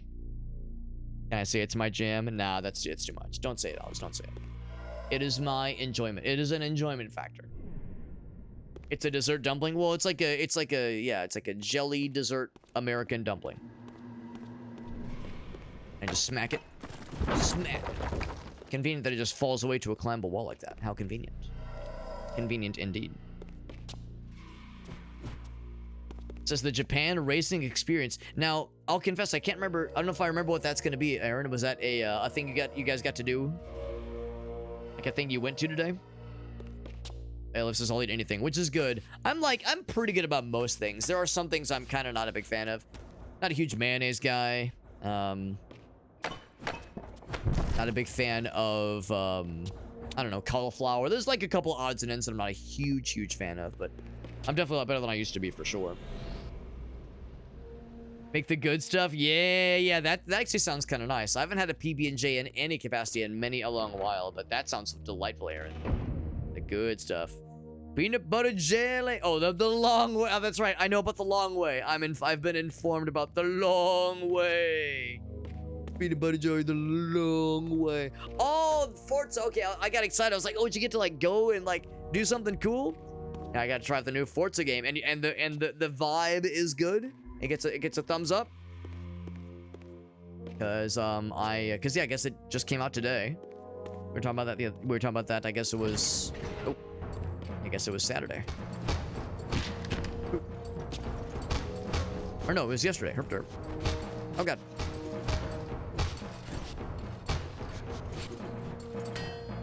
Cling.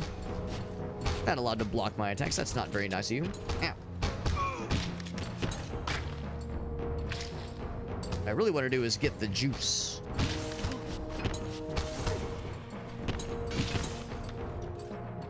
There we go. I'll take the juice. Wait, did that one guy get back up? There was like... Oh, maybe there was a new one. I was like, didn't I just kill one of you guys? Why is there two of you here?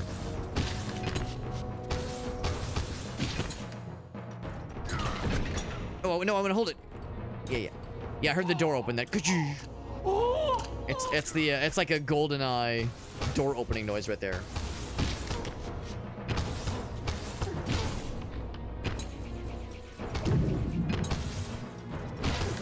Whooping up on this poor fool. Oh, I'll be taking that. Yeah, it finally came out. Peanut butter or a dog. Oh. We don't keep peanut butter in the house. That's so specific. That's so specific. Is it because like, oh, I think I get it. Is it where it's like, okay, well, yes, we have to use this peanut butter to give the dog like their medicine or something like that, or like to give the dog something, but it's like, oh, well, no, that's like that. We can't use that. That's the dog peanut butter because it's been contaminated, right? You like get the butter knife in there, you put it on the treat or whatever. So, but then like, if I guess as long as you don't double dip, then it gets contaminated. Or if you do double dip, it gets contaminated. Because yeah, we have one Bonnie specific jar of peanut butter that is only to be used with stuff for her. We just have it labeled. That's the way we do it. That's the way we do it. Cauliflower's good. I like cauliflower in things, and I like roasted cauliflower. Like I like it when it's cooked or like when there's stuff with it. But just raw cauliflower, I don't like just raw cauliflower. Seraphin warrior. I had met him before. Like I love raw, like His carrots, sword and broccoli, shield all that. I love seem all to of it. have gone astray. But yeah, just like plain as cauliflower, not a fan. Like a vegetable tree, I'm just trying to think of stuff I don't like. And also I have a really hard time with dairy. I know I talk about that sometimes, but yeah, dairy fucks me up.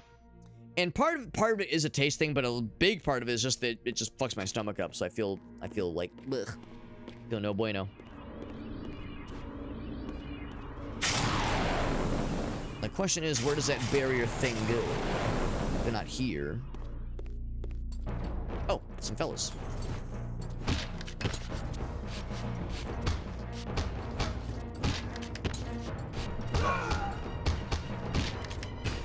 Then you. That was kind of cool.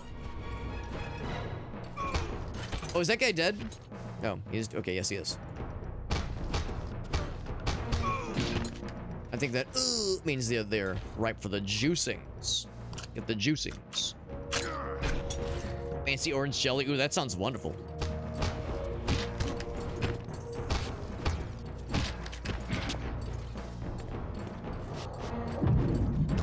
Yeah, I keep wanting to like knock them into their homies. Seems like it's not that kind of telekinesis. The AoE. Oh, I thought somebody was nice and ready for some murdification. Ow.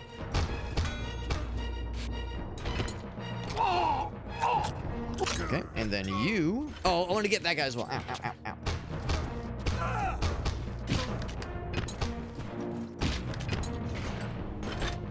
Oh, I was gonna juice. I was gonna get the goods. Not happening. Sandwich is nice and tangy. That sounds delightful. People put, oh. You know, that should have been the first thing I would have thought of, honestly. That should have been the first thing I would have thought of, Elgaso. Tostitos with lime. You know, I haven't had those in a long time. I would get those every once in a while, many years ago, many moons ago, but I haven't had those in a minute.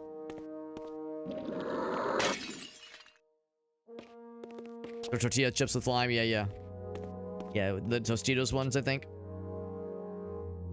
Yeah, you got the peanut butter. That's right. All right, so we just came from that way, so that wouldn't be it. Yeah, I'm trying to figure out where that emblem would go. I was thinking it was going to be this one here. Unless we have to like do some kind of interaction here. I think it works that way. I feel like we need to. So Malik, he was the one that had a spear, like a polearm. Maybe we need to find a thing and like place it on the statue with the glowing hands. Maybe what's going on there. There you go. Like raisins and dates. I'm kind of so-so on them. I don't seek them out, but I don't eat around them if they're in something. I'm pretty ambivalent towards or around dates. Gracie is a big date enjoyer for sure. She likes it when I take her on dates. Does that count? No, yeah, dates are just kind of a so-so thing for me, at least. The deluxe raisins. Check the map. Local map. Local events.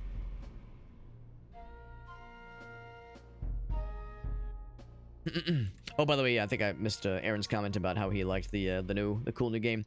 So he's liking it so far. Should be a crossing. Oh yeah, that's awesome, man. And had the soy check moment. Yeah, that is extremely fun. That is extremely fun. That just happens to be taking place in Japan. That is a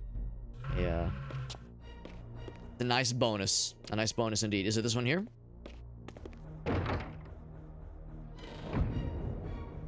Got the checky, so maybe. Unless we always get the check when we come through here. Pretty similar to where we... Yeah, actually, is this where we first emerged?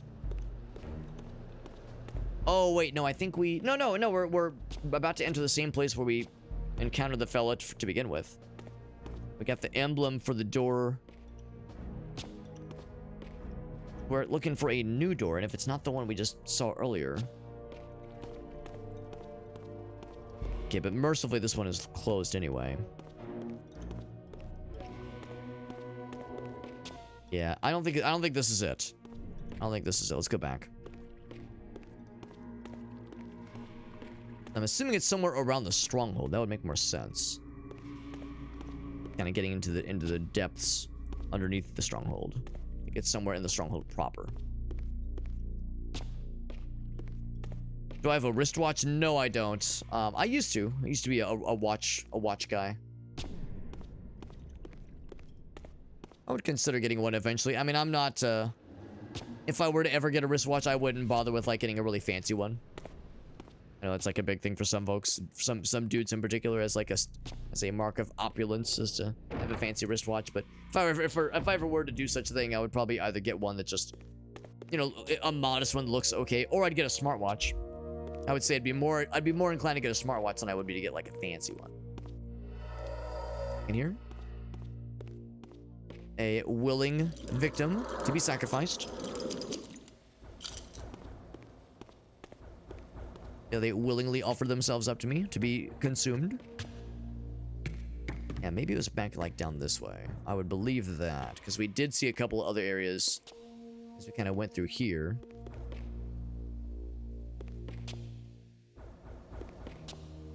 I remember when we yoinked that, when we got this guy in the cutscene. Oh, I think it was actually through here originally. Okay, well, this is not it either. Some areas are indeed broken bridges.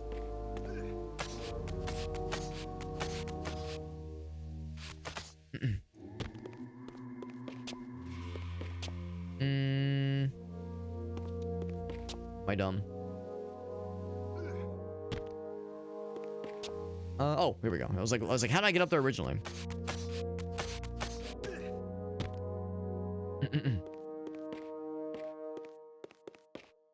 They cashed at the right time for this kind of game. Oh, with the travel boom. Well, yeah, that's a good point too. Yeah, because I know it's. I'm sure you've probably heard the same headlines I have, Aaron, where there's like more people than ever traveling to Japan right now. I think they had like the most visitors they ever had last year, and they're probably on track to having even more this year. And of course, I know it's creating some headaches for them, you know, logistically speaking.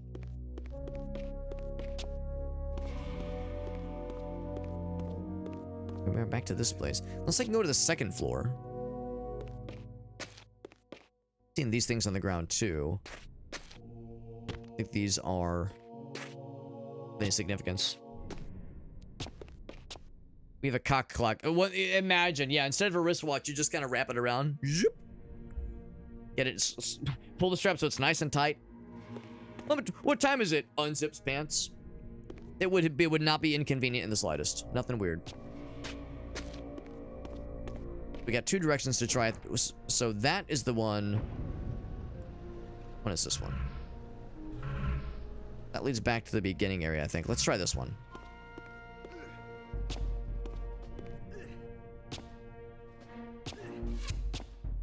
Thump. Let's try this one. See what this brings us to. Back to this area.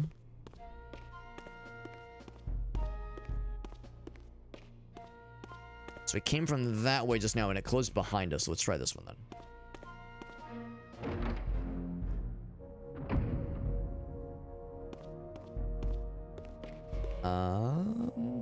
Oh, no, that's how we first climbed back up. Shit, well, in that case, damn.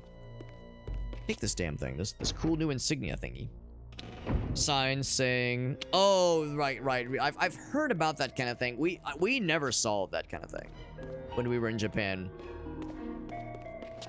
We never once saw anything that explicitly said, yeah, we don't allow foreigners or, like, you know, only locals. I don't doubt that there's probably some of that. I mean, any area that is being tourismed the way that Japan is, it's kind of a surprise that there would be some kind of backlash, and some locals would definitely not take kindly to it. We never saw anything that really, yeah, was explicitly, you know, non-locals, or even implicitly, really. I mean, there was maybe only a couple of moments where, like, you know, maybe you might get a vibe of something that was maybe less than ideal, but no, it was something we were never faced with. Usually, any sort of like, let's try it through here. Maybe there's something I missed back this way.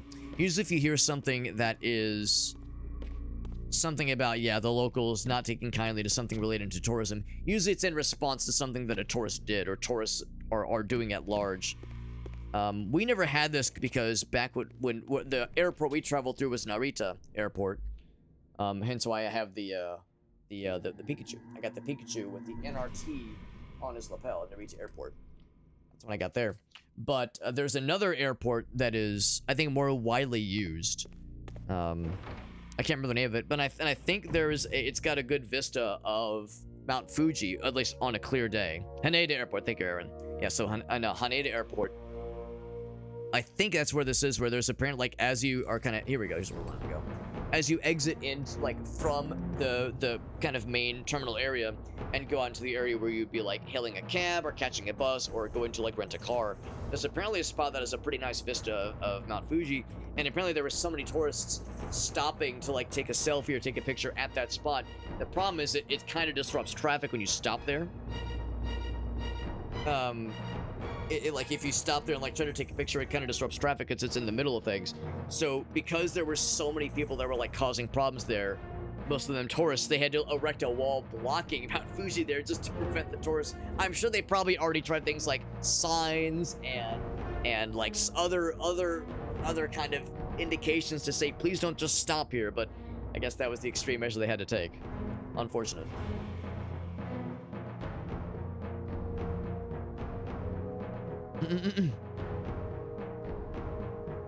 Oh, we got a credenza shipped to the wrong place. That's annoying. Oh man, that'll be a mess.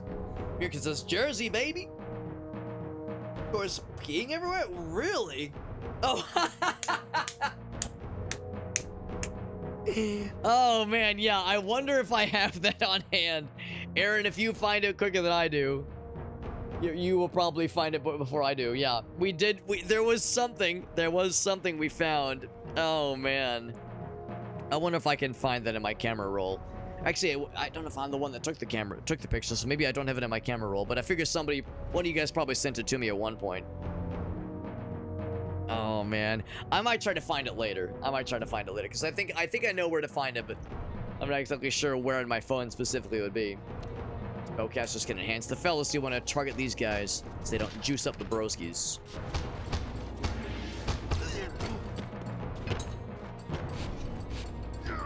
Oh, I thought he was not dead. He is indeed dead.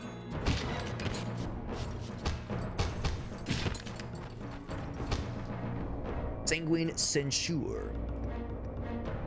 Flung helplessly in the air. Catch them before they fall. Right. So same kind of thing. There any sort of like movement and left click in the air. Oh, I thought he was vulnerable. He is not vulnerable. Now are you vulnerable? Oh shit. In my mind, I'm always expecting that I need to grab him to feast.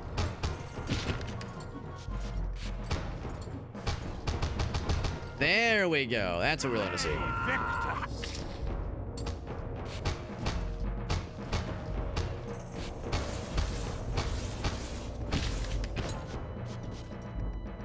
There we go. And I think I'm starting to understand the whole other thing too. I think I was wrong. I think you're not supposed to be locked on when you're trying to use these other special abilities. I think that's where I went astray. Guys, fully charged up. We can do the special fancy attack. He found it. That's awesome, man. Thanks for finding that, Aaron. As I was like, well, because I know I'm in the photos. So in that case, I couldn't have taken it with my camera. Yeah, I wasn't in there. I was the one taking it. But I knew we had like exchanged our pictures, you know, with amongst our group so many times. I knew I had it eventually. Put that on camera in a second, because that's a good one. Tell me, where can I find your master? Quickly, Mobius is... in the tower. Good. Quick death. Let's take a look. Let's take a look. I know what it is already, but I want to look. There it is. No pissing. Don't do it. Don't do it. You think you want to piss? Not allowed. Can't do it. No pissing. Yeah, it was... I was trying really hard not to giggle. I was trying to be so serious. So, the wallpaper on my phone, or on my desktop background, or in my house, or just throughout the basement. Literal wallpaper. I was trying so hard to be stern, and I was having a hard time keeping a straight face. Yeah, it was like in a... I don't know if it says, like, Yeah, staff only. It's like we're behind a we're kind of like walking through like a series of like just a I don't know like a commerce area, commercial area.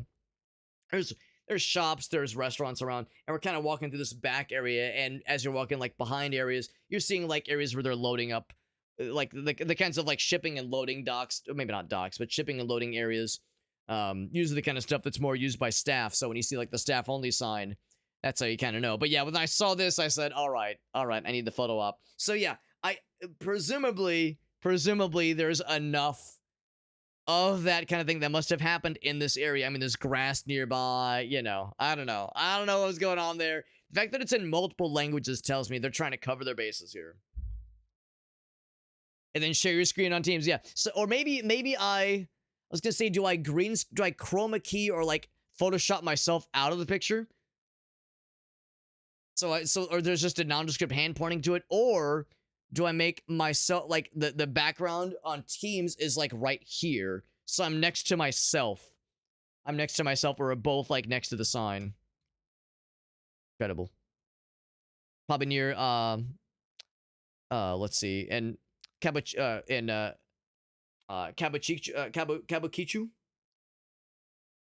Maybe. I honestly I don't know if I remember exactly where it was. It was, you know what? Crap, I can't remember. I'm like trying to tell like what I'm holding. I see things that might be related to video games, but I really can't remember. Maybe one of the arcades? Kabukicho. Okay, yeah, you probably saw me struggle. I was like, wait, how do I say that one? Yeah.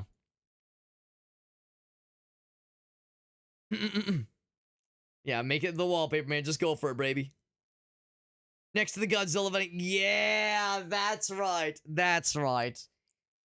Because that was what caught our attention. There was a Godzilla vending machine. We're like, all right, we got to check this out, obviously. And next to it, I think Helen was the one that said, what about this? And I said, I need a photo. And I think Helen sent that photo to her dad, who I work with, so he would see the photo in other context. I think his response was, well, rats, there goes my whole day. No pissing. What am I supposed to do now? Amazing. Good stuff, man. Good stuff. Were there Chinese tourists? I mean, there's tourists from all over. You definitely see American tourists for sure. Definitely see your fair share of American tourists. As far as like the question of like, or like, you know, there's there a particular nationality that's known for doing like the less than good stuff? I mean, the stereotype, of course, is the, you know, dumbass fucking Americans fucking shit up. Like, I know it's not only Americans that are causing the problems, obviously. But I know that is, of course, the stereotype.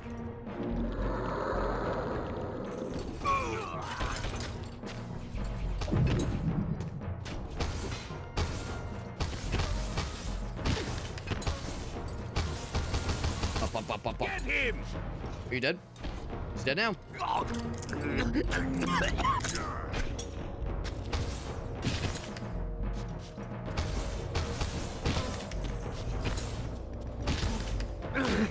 can go for the big execution. Give me that sword juice, sword blood. Yeah. The reality is that anytime a place is over touristed the way that Japan is that, yeah, you know, you of course get more people. It of course means you get more cool people that follow the rules, people that are respectful, but also means you have the greater likelihood of getting, you know, someone that's gonna be a shitter, someone who's gonna be a rule breaker, or someone that won't listen, someone that'll be ignorant or be like overly drunk, that kind of shit. That's the emblem we're looking for. There we go. Oh, we have to earn our keep.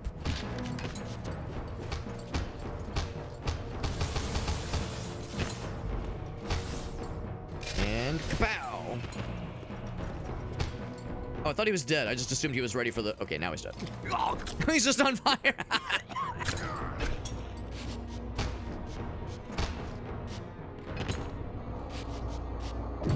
Fling him in the fire, yep. The way they just sprint around is very funny to me. Oh, Jesus fucking Christ! On fire, just you as well. He's getting the juice. Okay. Like, kill the fire guy, which is very funny.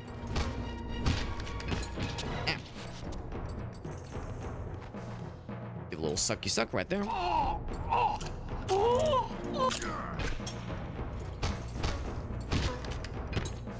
Same thing. Bloop. Bop, bop, bop, bop, bop, bop. Kind of actually would have preferred to get the health. Bump, bump, bump, bump, bump, bump. Yep. Delicious. I think the majority of the tourists were Chinese. I would say, I mean, that probably wouldn't surprise me.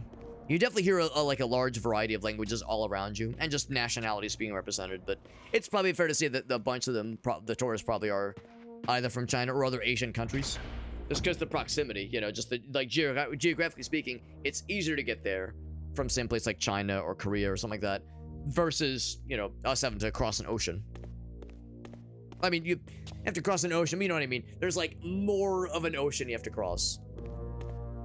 I guess it's probably still kind of a long flight though from China. I mean, I guess it depends on where, but like, it's still a long flight in no matter, I guess, how you slice it, really. Heading towards the tower. A lot of Australians, yeah. We heard some pretty interesting accents. Like, you know, you'd hear English sometimes, but you'd hear accents from other places represented. When we did the 84 Hachi, the retired Nintendo guy that gave the tour of his cool like video game bar that he runs, the folks who were with us, there was woman from Spain, and her partner was from, I think, Norway. The long way. Yeah, now that I know about Peanut Butter Joe the long way, I have that overlapping the long way. I'm trying to like find ways to inject that into conversation now. Like, it's on the top of my brain now, where it shall forever belong. The long way. The long way. You gotta say it a bunch of times. Oh, not that one. And big jump. It's nice that the inhabitants of the Seraphan stronghold were kind enough to place these little jumping pedestals for me and leave their blood cauldrons lying around for me specifically. So considerate. So nice of them. Oh. That was it. Do I jump down? Because we've already been here. Right? Yeah, we've already been here. Oh.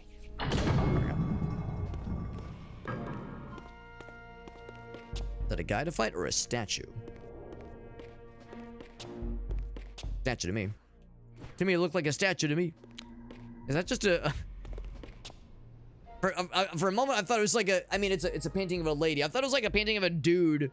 Just with like what is he wearing? Is he like... Is it no pants? Like, what am I looking at here? We got sliding block puzzles, by the way. Oh, baby. Sliding block puzzles. We are so back. Now it is a proper Legacy of Kain kind of experience. A spell, the Petty Nobleman. Oh, it's a skin. Okay.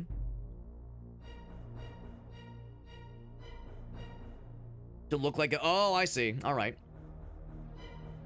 Look like a noble highborn. Clearly a reference to Blood Omen, which was a spell that Kain had in that game, an ability to let him take the visage of a regular-ass human. Now, is that a thing I can actually use? This would be under this one. No. Artifacts. No. Collectibles? Skins! There we go. Boba skins. We'll eventually see Ariel in this game. There's Vordor in this game as well. Oturo looks super different. I don't know who Mortanius is.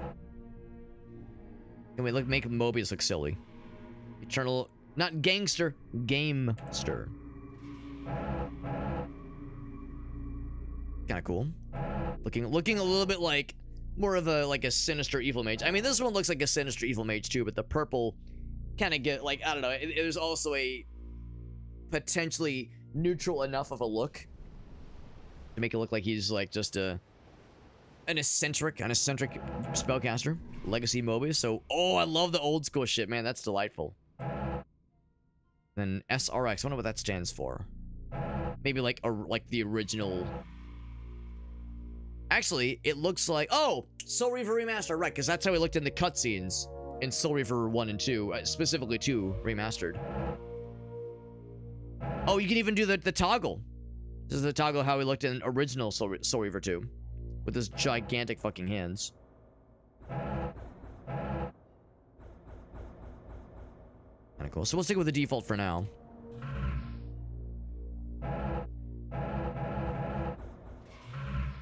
I want to look at Kain skins. Got the skin in the game. Petty nobleman. Just some... Okay, well, he's not... Maybe not petty. He's got a suit of armor. And I guess this means... So when I switch back to the fancy... The original graphics, maybe that means this just wasn't in the original game, basically.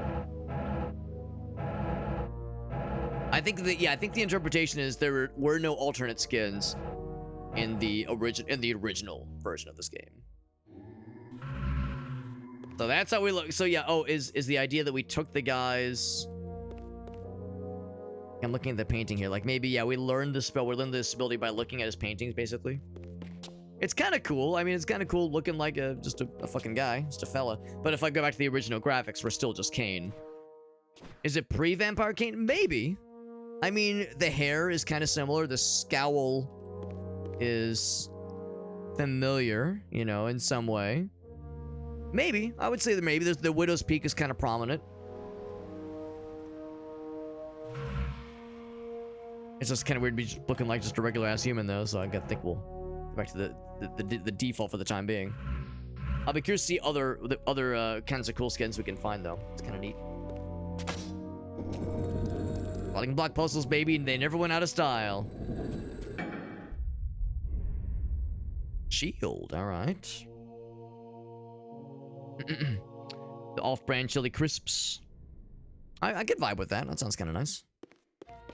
Malik's missing shield. There's another thing we'll need to find as well. To restore his dignity, but I would need to return this to his monument before I could progress.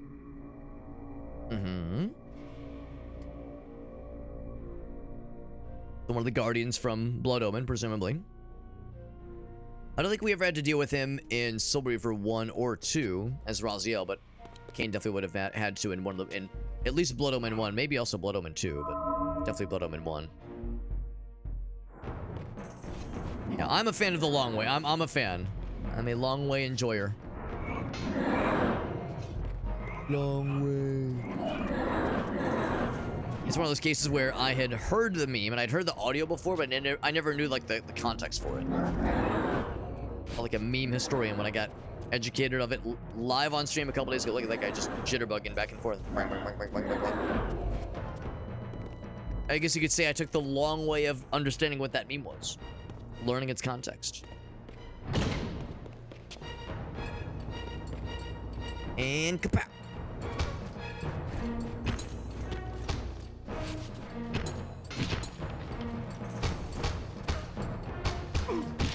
So I'm gonna do the big funny attack. A little bit low on the juice, so I'll just be doing that.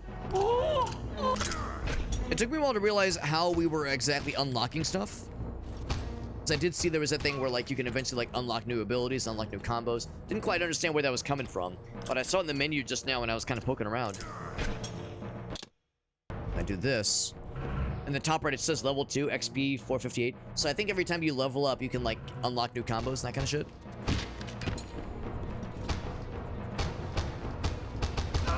That's how we do that. That's what the combos we're finding, or not with the combos, with the experience we're getting by killing the bad guys. I mean, I guess the idea is that maybe if you wanted to, you could maybe avoid certain fights, certain confrontations. Not exactly sure how that would work, because it seems... I mean, I guess that's the thing. You could just like rush past on the bad guys, maybe. But generally speaking, yeah, we're taking most fights that we see, and maybe that's one reason to do exactly that, is because you'll get better experience, you'll unlock stuff better. The Shadow Fellows from the... Oh, yeah, the Heartless, is that what they were called? Or the Nobodies, whatever they're called? Yeah. I never played a whole lot of Kingdom Hearts, so... Lots I never got to experience, but... I know enough to be dangerous. Kind of similar. I can't go through both doors, so I can at least check this one now that the shield has been acquired and returns to its rightful home. Do original graphics for all. I feel like the original graphics look pretty good. I kind of like that the UI is quite different. It's not that different, but it's different enough. That's kind of cool.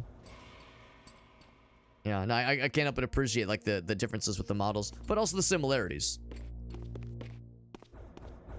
If you played Soul Reaver 1 and 2, I would just toggle back and forth from the graphics, original and remastered, just from time to time. So but mix it up.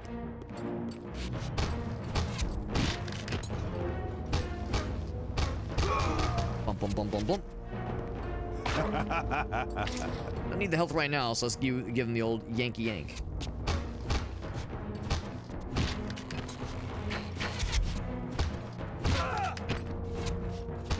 Say, can I just knock you down? Yep, I sure can. So I will. Oh, whatever. Actually, I'll just eat. They sound kind of surprised, like, whoa. Maybe they're surprised by the sexual thrill. They're like, oh my god, I'm enjoying this. Why do I have a boner right now? What the hell? And kapow! I missed.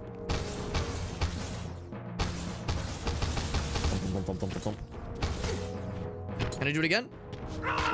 Kill. Well, as cool as that was, I have to actually get my ass back up there, and I don't have a great way of doing that. But the good news is that this door is just right here, so swing back around. Yeah, there's chili crisp, so it sounds kind of nice. Good onion taste. I'm an onion enjoyer for sure. I know that's a vegetable that is divisive to some. I know many onion haters, but I'm a big onion enjoyer. I'm a big onion enjoyer, and Aaron, Game and Browse, is in the chat. He's perhaps the most enthusiastic garlic enjoyer I've ever known. He said that. I know there's been a number of things where he said that like certain things would be like too garlicky for like a normal human. He's like, but he's a garlic fiend. There is no such thing as too much. I respect it.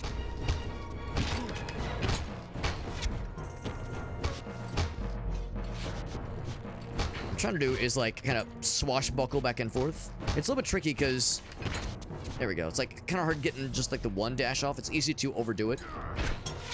Oh shit. And make it a double dash, which is not really what you're wanting to do. The double dash turns into a jump.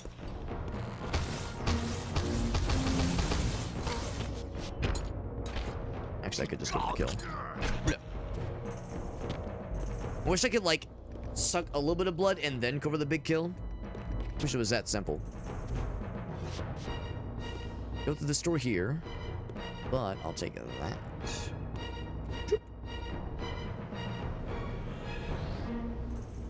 Also, it occurs to me I should be in the habit of saving every so often. New save. Yep. Make it do the same thing we did in Soul Reaver 1 and 2. Just utilize as many save slots that'll let me utilize. Go as far as we can, as we possibly can. I say, can I like just fight you both? Like slap you both at the same time? Kill. And kill.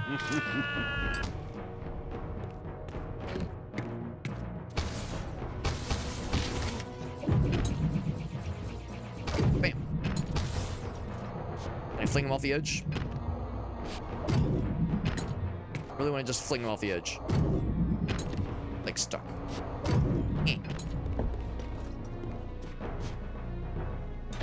Also, the telekinesis meter needs some time to recharge anyway. Ooh! There's the sword we're looking for. The vampire corpses they got hanging off the pikes. Be a little bit more detailed. Before I get that, I'll grab this. Yeah, a little. Oh, so that's what those doors are for. Oh, this is awkward.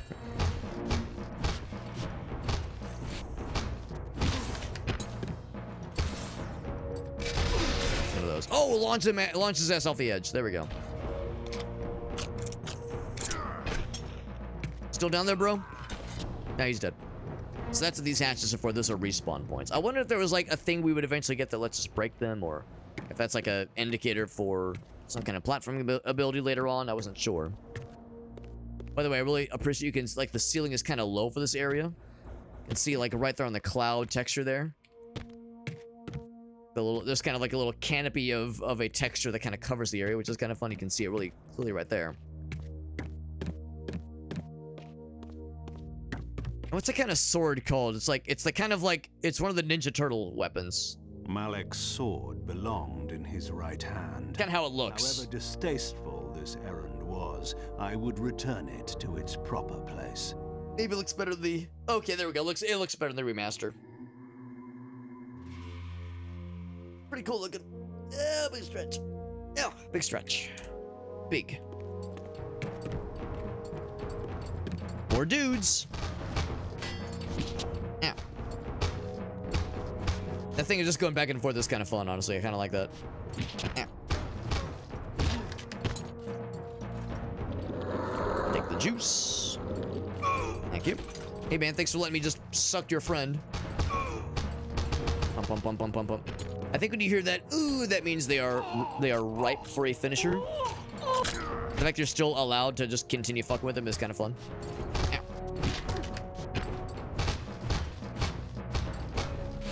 Die, vampire! Die, monster. You don't belong in this world. Big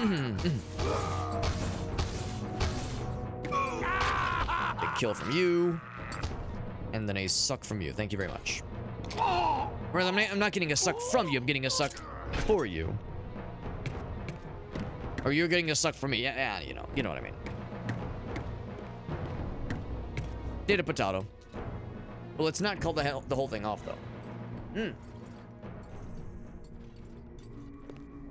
I see spellcaster lads.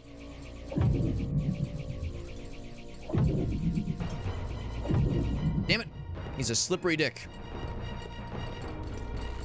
Get past all these fools.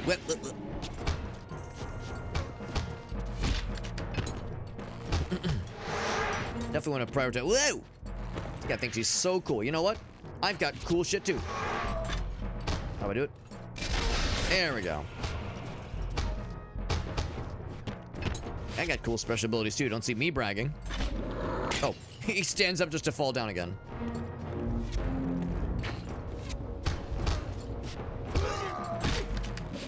Can I give you the suck? Oh, guess I did. Bum, bum, bum, bum, bum, bum, bum. Delicious. There we go, Grim. Yeah, it looked like a sigh at first. At least I'm assuming that's how you pronounce it. But yeah, that's like that's the word for it. When I switched to the remastered visuals, I could see more clearly that it's like a more standard sword. But yeah, from a distance, that's kind of the general shape it looked like it had.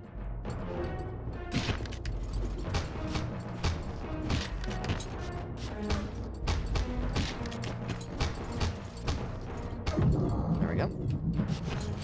Should do that more often. Anything fun to throw these guys into? It's like how we could throw the dudes into the fire, to the torches. That was really fun. Way to the tower. Oh, well, this is awkward. Before me. I looked forward to finding Mobius And killing these dudes as well. Our conversation. Anyway, as I was saying, speaking of conversation. They're not ready? Yeah. Shit. There we go. Pretty sure it's when the sword bar is full, but getting it to pop on command is the tricky part. Take that. Big suck. And I was gonna just do a quick kill on his end too, but that works too. Works for me. We have the left path available to us, and I'm guessing once that's done, we can go through this big one, not hurt. Says whatever makes a living, man. It's a living.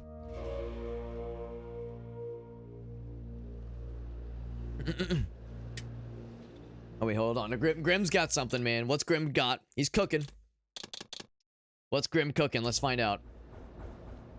What are you doing there, Grim? Or Kain. Sorry. Single syllable names, you know. So what are you doing there, Kain? Kain's like rolling some dice on the floor or something like that.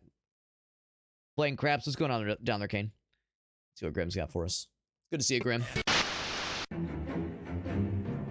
Intro sequence theater. Wow, this is a throwback. Holy shit. Oh, zero punctuation. Painkiller, too, man. I love the original one. Never played any of the other ones, but I love the first Painkiller.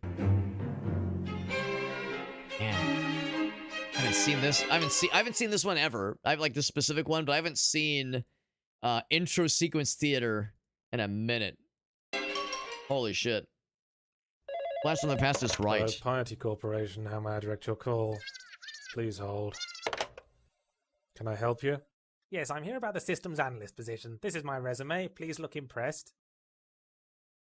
You do know that this is a piece of wood with the word resume scribbled on it in crayon, and also that you spelled resume with 3 S's? Yes, I think it says it all. So, when do I start? First thing Monday morning is good for me. Also, I'm going to need next week off because of a minor statutory rape conviction. Okay, well, first I should explain that I'm not the interviewer, I'm the receptionist. Also, I'd like you to leave now because you fill me with disgust. Jesus, what do I have to do to get a job in today's market? Shall I do a little dance? Ooh, ooh, are you satisfied now? Are you satisfied with my little dance, you bureaucratic shit? Well, that wasn't really a dance. Oh, you wanted a real dance, did you, you officious bugger? I'm sorry, clearly you wanted me to bring a jazz quartet in here and a line of chorus girls to accompany me through a rendition of Oh, What a Beautiful Morning. Well, I'm afraid I can't do any better because I somehow got the apparently mistaken impression that this was a systems analyst job, not a bloody audition. Christ, your type makes me want to puke a fat one. Look, I'm sorry, but I really don't think we have a place in our company for you. Okay, well, what if I sucked you off? What did you just say to me? I think I you should mean, leave now. hey, yo. before Listen well. You know what this is? This is the first prize trophy of the All-County Cocksucking Championships. The that's judges real. said I was like a vacuum cleaner with a puffer fish on the end. Meet me out front in 20 minutes and you will have the most mind-blowing 30 seconds of your life. 20 minutes. Out front. Puffer fish. Okay, now I just have to figure out if that was a man or a woman. There we go. Yeah. That's a Blast of the Past is right. What's the year on it? 2013? I mean, it was before 2013. I'm not sure if there's a date on this one. Painkiller. Yeah. I know it was pre-2013. Ain't no fucking way. Yeah, 0 punctuation. Yeah, so Yahtzee's stuff. Yeah. Way back in the day. Way back in the day. Yeah, that's... I mean...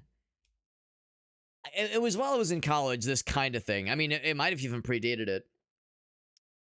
Because the original Painkiller was like 2005 or 2004 or something like that. And that one probably wasn't too much longer after, so yeah.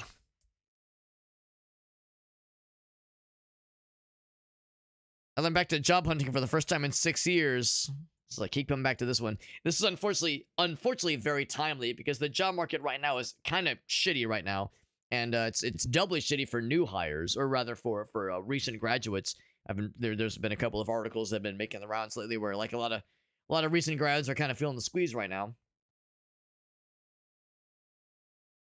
The Witcher video gave us both this and yes, and the phrase PC Master Gaming Race, which a lot of us didn't really like. A lot of us don't really like that phrase. That phrase kind of feels a little gross. It's like, I don't really like to throw that one around too much. There you go. Yeah. No, I like the original Painkiller a lot. I mean, it's not an amazing game, and I think it's a fun one. I've never played any of the subsequent ones. I know there was some kind of Painkiller revival that happened recently, like a reboot of sorts. And I heard kind of mixed things about the reboot. I mean, it looked fantastic just based on like the trailer and the visuals, but heard the game itself was just kind of a so-so mixed bag. Yeah, the pufferfish. Yeah, I mean, maybe the way that like, how do I say this in a way that is there something I can look up? No, there really isn't. I mean, when people do like the thing where they like put their hand like this and they use their tongue to like make the other side like kind of bulge out, maybe that's what they're getting at. Because you're right, if you're, I mean, yeah, why would the cheeks be poofing out? There should be other motions that would be generally a more distinct, pleasant kind of thing. What about grapefruiting your mans? Right, grapefruiting your mans. I mean, that's not a pufferfish, that's just that's just grapefruiting. Grapefruiting is its own thing. But grapefruiting probably was, I mean, certainly after that video, because that video, again, was probably 2004, 2005. Nobody ever even conceived grapefruiting your mans before that. You know, that would have never even entered anyone's consciousness. So that was still a glimmer in our eyes at that point. The haircut of blowfish, though, yeah, so pufferfish is one thing, but blowfish probably is that's a better thing to focus in on. Very good. Thank you, Grim, for the history lesson, reminding us of Yeah, intro theater and intro sequence theater and freaking yeah, like 2007, 2008 YouTube and Yahtzee and zero punctuation. Goddamn. Good stuff, man. Let's get back to the games. I do love a good blast from the past. What can I say? I mean, this game, of course, is a blast of the past. Blast from the past, rather. I mean, of course, for me, it's a new experience, but the general vibe of playing a game from this era is a nice throwback. Whew. Can I, like, fuck these things up? Oh! You absolutely can. Alright, hold up. Weird idea. 10:30. Do I get experience by killing these guys? I'm not gonna go back and kill all of them. I'm not gonna seek every single one out. They do not give experience, okay. I guess they're more of an obstacle. I could see potentially where maybe they might have like a, there's like a hidden wall behind them and there might be a secret hidden there. I could see that potentially. It never even occurred to me that you could maybe break them down, but should have tried it sooner. Better than having to like just deal around them each time, which is annoying. Bam. What? Getting juiced up by the dude. On fire, motherfucker! Oh, except he didn't catch fire. Never mind. Get him! And then the sucky yucky. Clang, clang, clang. That's probably my favorite kind of motion. Just bop, bop, bop, bop. Just back and forth, back and forth. I think he's dead. Now he's extra dead. Ooh. That's the line that always gets me, man. Just the surprise, the shock and awe and sexual pleasure. I'm surprising myself. It's not supposed to feel this good. What will my wife think? My wife. I could chew the, yeah. The juice. Oreo sleeves? Oh, baby. He says the hidden Oreo sleeves. Wait, do you mean like entire sleeves? Or just like Oreos like deeper in the sleeves that you didn't anticipate? Because I've definitely had that where it's like, yeah. Like, you know, you're getting into like the little cooking container and you're like, oh, that's probably the last one. And then you pull the thing out more and you go, there's more up. And then you pop off. So I've definitely had that. Locked. But an entire sleeve, though, Another way to that's where things get tricky. Yeah, exactly, Graham, exactly. I think of Eliza Schlesinger. She did a bit where she was talking about how, like, when girls are by themselves, there's no one around. That they, like, when there's no one around and there's no one they need to share their snacks with, they turn into fucking dragons. And she was saying how, like, it's like, when she's like, when I'm by myself, I like, rip open a container of Oreos. I use my talons to, like, skewer an entire sleeve of those things, an entire row. And I roast them into my dragon breath and devour them in a single gulp. So when I'm talking about taking out the sleeves, I'm thinking about like she said, just skewering an entire sleeve of them with the talons. The bridge is open. Just the cookies, yeah. 4 sleeves. He says, "Hey, bro." He says, "Give it time. Give it time, my man's." All right, so he presumably allowed the thing to close. Climb this wall, though. Oh, there's 2 of them. There we go. Just spin it fast. Overspin. All right. Whole bunch of dudes.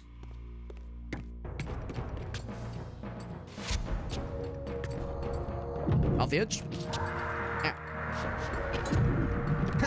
What fucking slapped you?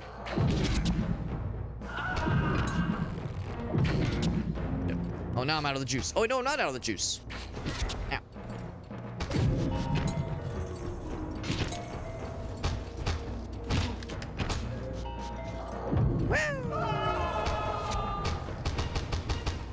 Smack. Oh, I was hoping it would knock him out. Like, knock him out of the ring. What happened with that guy? I just fucking knocked him out. Like that. There we go. Cool how like we knocked him over the banister and like it fucking took out the side. That was kind of cool. So I definitely. Oh, I go over there. Okay.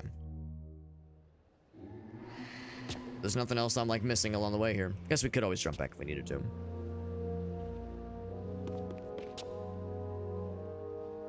Oh, let's go back. Yeah, if there was anything else we wanted to go back to. I'm kind of looking for any like secrets around here because I could see. Oh, invisible walls! Oh no! I was gonna say, at least let me do a ground pound.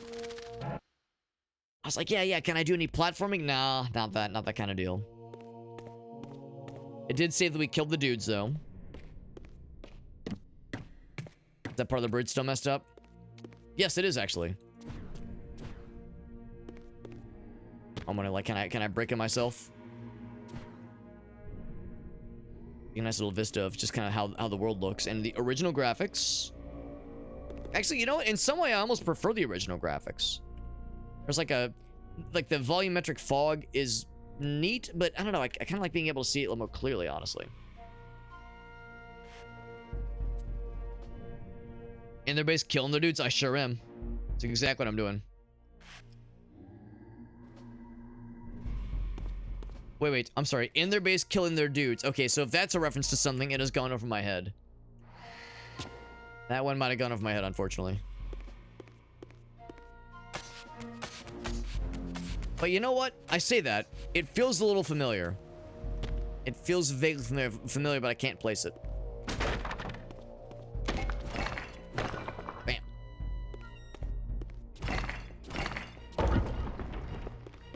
Alright. Which one I like more? Smacking it or overspinning it? Ka-chunk. Oh! Broke the whole damn thing. Oh, goddamn. Well, if I wasn't making my presence known, I think that probably did it. Moved any subtlety. Of course, we're a vampire. We're not exactly much for subtlety anyway, so... Pretty fitting, I would say.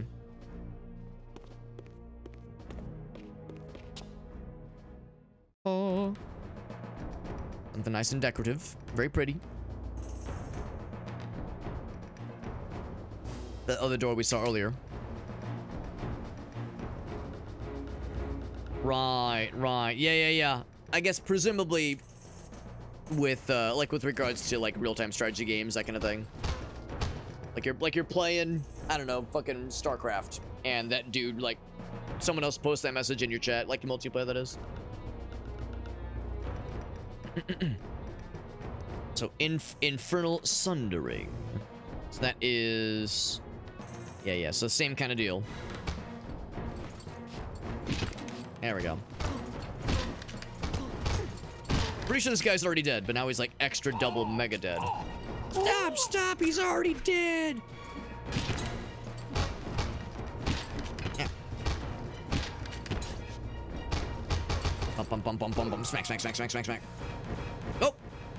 Did the game crash? Oh no. Oh no!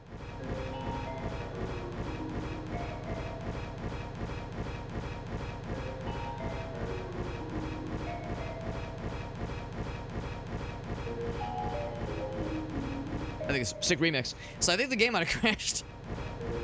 It's not my stream, right? God dang it. We were doing so good, man. There it is. There it is. Not responding. I cried. I said, man. Yeah. So it's not my computer. 99 times out of 100 when something like this happens, usually it's my stream.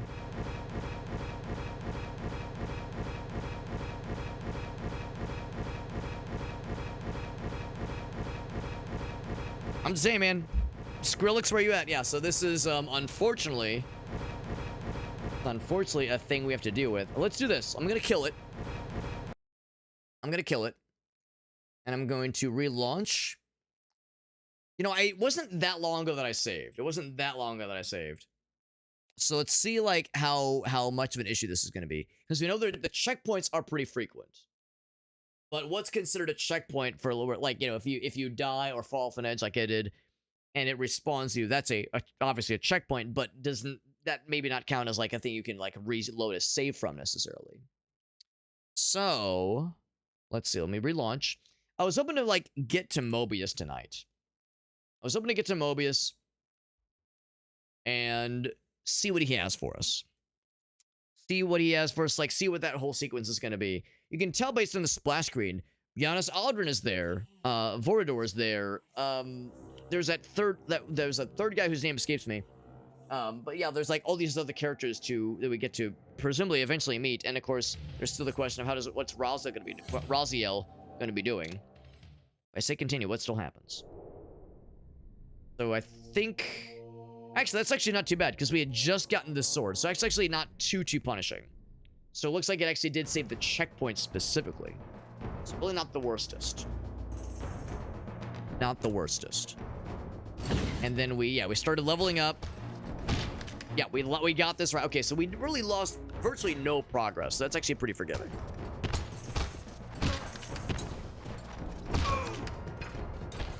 So I gave this guy the suck.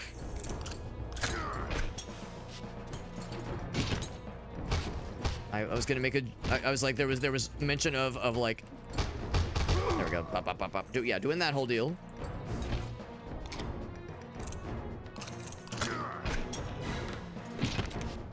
Which is actually kind of delightful that it's like a spike attack. Bunk. Pretty sure he's dead. Now he's extra dead. Cool. No crashes this time. I'm gonna do a little safety save just to be sure.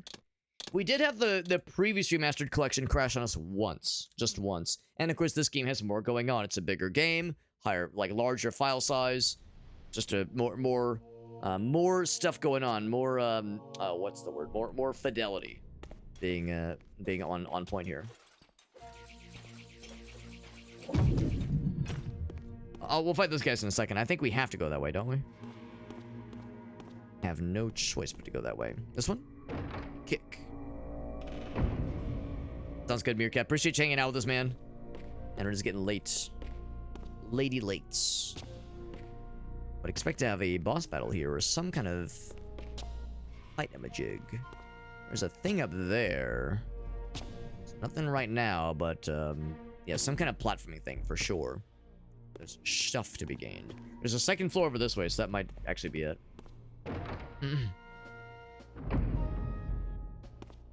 Go up this way. Maybe not. Unless there's like another way that way. We'll probably come back this way at some point anyway. And woo! Some OG graphics. OG graphics. You guys think we're so cool. Fucking yoinked. You as well. Through the bridge. Fuck you. Ooh. What even hit me? Something hit me. Clang. Oh, that's right. These guys can throw their shit.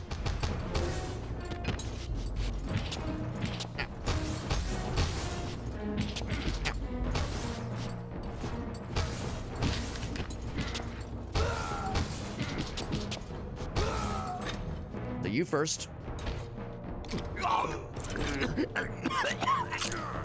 Actually, I guess you're the only one. I was gonna try to get all three of them. We use the sword on that little door over this way. That one particular little insertion slot. I'm not cheer. The fancy graphics for a bit.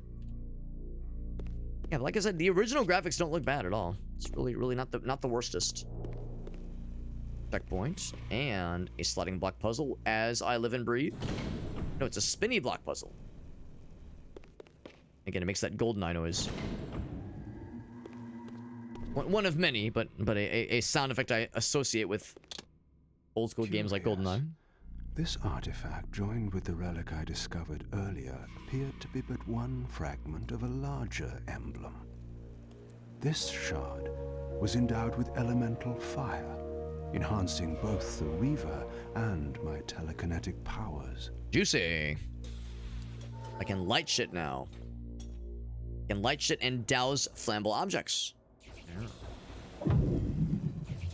Grim says, I'm a little insertion slot. Like, it's like, listen, I had a lot of names in college, some of which I'm not proud of, others I'm extremely proud of. Let's see if I could, like, roll this around, because there's still this door here. Oh, maybe I extinguify these? That's not that way. Or if there's, like, an order of operations.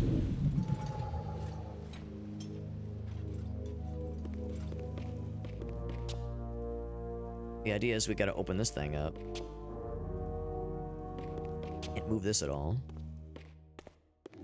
That has close, yeah, so it's something specifically in this room, some kind of order. Either an order or just like a particular series of things have to be lit and others don't.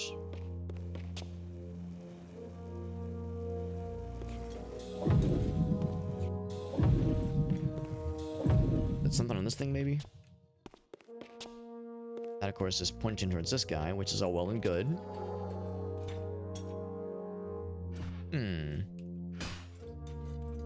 Really can't push this. My thought was that I was going to push that in some way.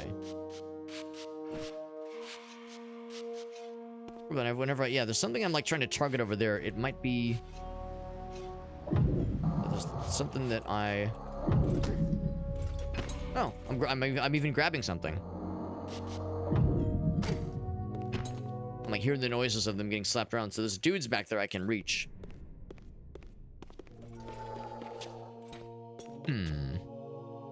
Didn't want me to load them all up.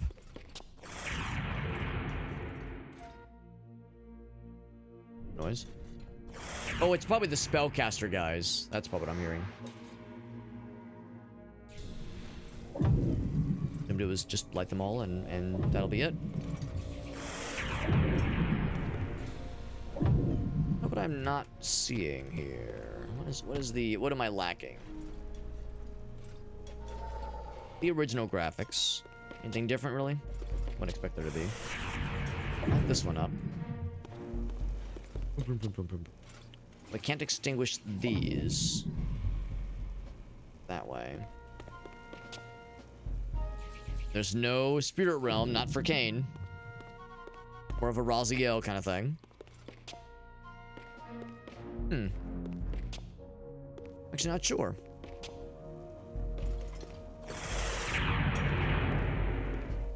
That noise must be the mage fellers. I'm gonna feel really silly if it's like a really simple ass solution to just slap more things. Oh, I hope it's not one of those where like there were bad guys that were supposed to spawn in here and they got stuck in the wall or something. Huh. I hope it's not like a thing where, oh, like a thing that was supposed to load in got confused or what happened there.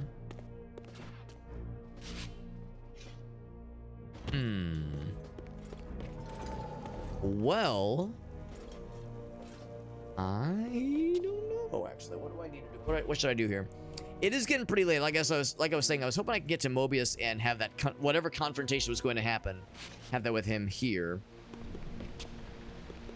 before we wrap up for the night. But now I'm not so sure. I'm a little bit concerned that there's a chance this could be an honest to goodness bug, or I'm just a doofus and there's something I've just not noticed or something that I've not considered here.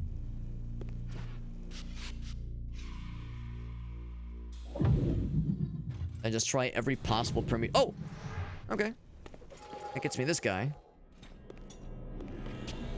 Now, why? Okay, maybe the idea is they're the two closest to the door. Okay, maybe that's what's going on here. So if I want to open this door, that do it? Hey, that did it. Okay, owe me a little faith. I was getting nervous. Make me nervous, game. I want to attack you. No, not you. I want to attack you. There we go.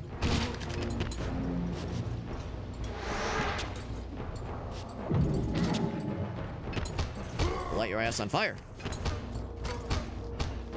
Bump, bump, bump, bump, bump.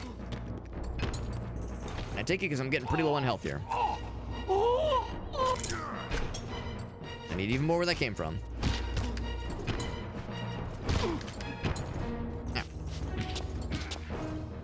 Trying to get your bro. There we go. Thank you. I'm just trying to kill your friend. Is that so wrong?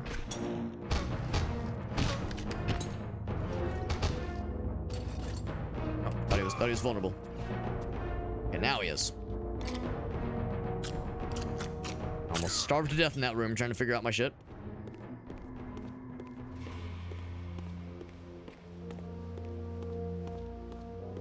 Anything else? We got the cool new fire emblem. I guess the idea is that there's probably something we couldn't... Oh, it's gonna be in this room now. That really big, cool-looking room that we... Wait, hold on. Is this it? Is it upstairs? I think I need to go across that bridge again. Maybe? Try to remember. Oh, this is the courtyard again. That's not it. No. This is not it. Yeah, it's like we're looking for that one big room. There was like stuff that was clearly going to be climbable eventually. Yeah, this is what led us here. I remember breaking those the little traps that were inside those spots in the wall. Across this bridge. Be across there. We of course knocked on the front door.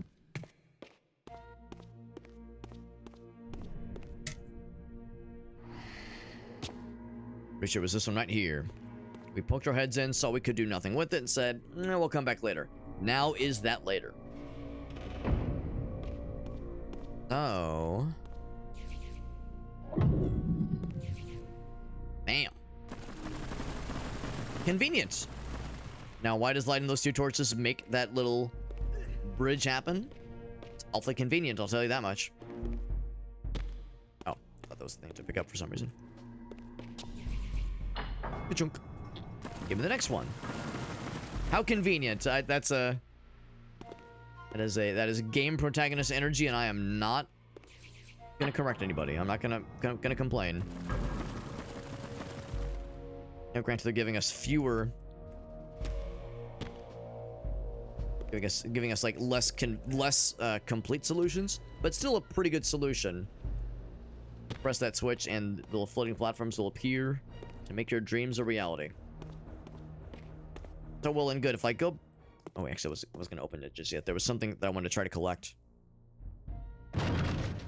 Picking that shit open. Here you are at last. Mobius, you ignorant slut! I see you found a fragment of the balance emblem. This will be of even further use to you, if you can find the other three. Now, shall we? Yes. Let us continue our conversation, but on a somewhat different footing.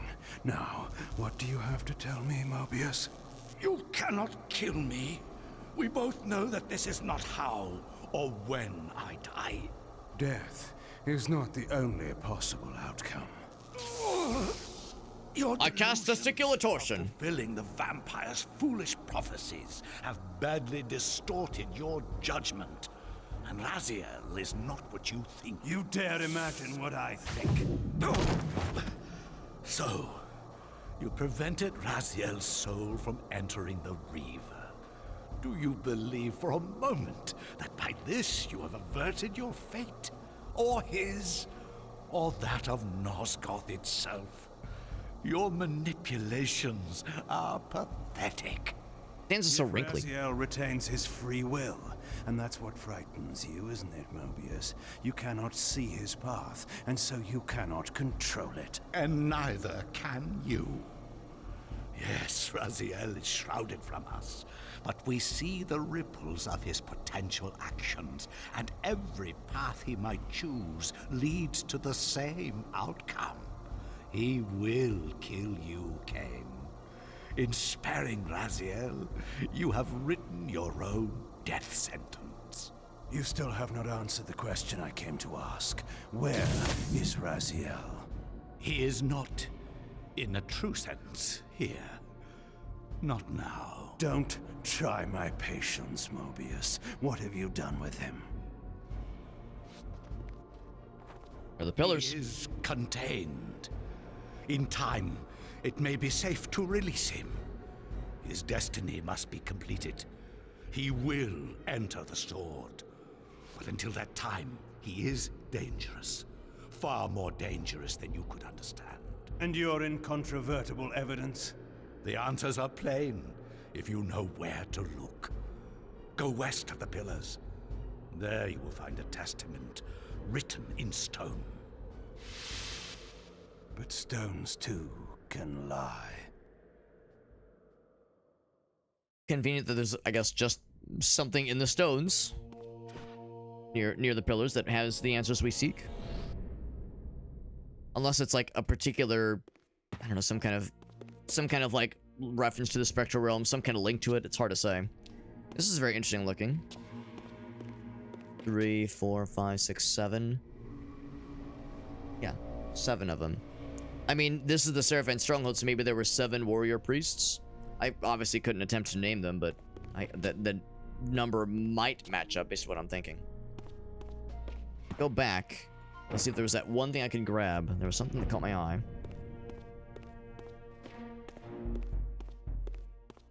Saw it from afar. I think it's nothing crazy. Oh, you know, maybe the thing I thought I saw was just the... Oh yeah, there it is right there. I do see it, yeah. See, maybe the thing I thought I saw was the switches. What is that? And just make the jump from here.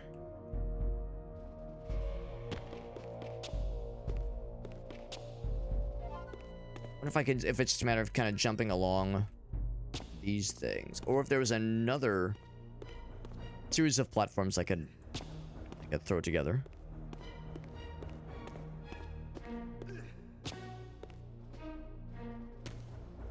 Grab onto here, no problem. I'm more thinking about jumping along the top areas.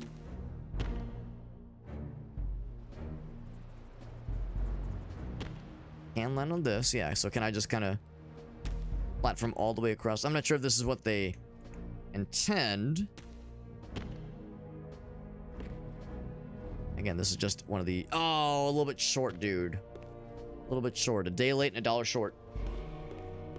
Of course, this is all just for one of those arcane tomes, which, you know, has whoops, lore and background deets, but also can at least sometimes have alternate skins. So, you know, functionally nothing that impressive, but the completionist in me wants it. Not to say this is going to be a completionist playthrough. There's no way this is going to be a 100% playthrough, obviously.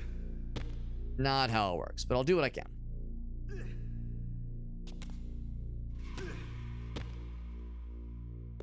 Oop.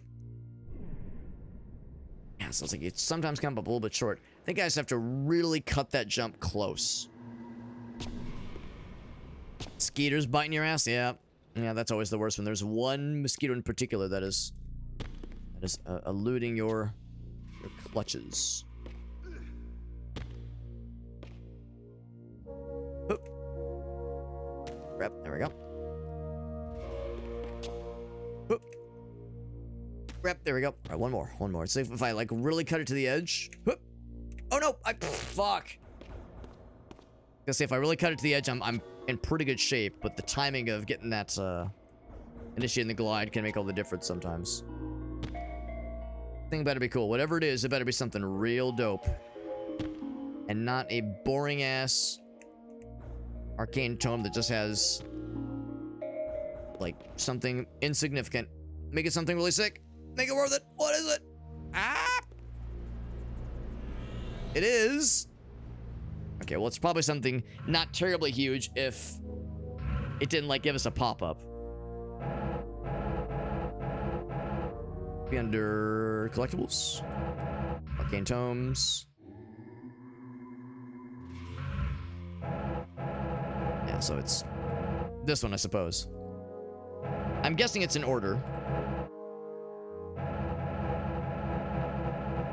Of course, there's a good chunk of them, as you can imagine. Well, now we got it. Now we got it, and I can rest easy. And Gallanth Raids, what's up, buddy? We've been doing a lot of Soul Reaver and Legacy of Kain stuff. We actually beat Soul Reaver 2 last night. Or not last night, 2 nights ago. So now we're getting into Legacy of Kain Defiance. This is Defiance Remastered. So this is the... Up until recently, this was actually the latest game in the series. We're only on Chapter 3, so we're still in the early stages. In fact, if you've played this game before, you might recognize this area. This is where we just confronted Mobius. But I wanted to go back to grab something that I had missed. I'd want to go back and grab a pickup that we saw from afar but had not grabbed myself. Pillars of Nosgoth stood pristine against the horizon. To the west, I would find the enlightenment Mobius felt I lacked. If you've played this game before, you probably recognize where we are. We're still pretty early on here, but if you've not played this game, this takes place after the events of Soul Reaver 2, and I think after the events of Blood Omen 2. I think Blood Omen 2 would have also already happened by this point. Pretty cool so far. I'm liking it a lot, and of course, it's my first playthrough. This whole Legacy of Kain focus I've had lately has all been on my first exposure to the series. So beating Soul Reaver 1, Soul Reaver 2, and now jumping into this one. All for the first time doing these Legacy of Kain extravaganzas.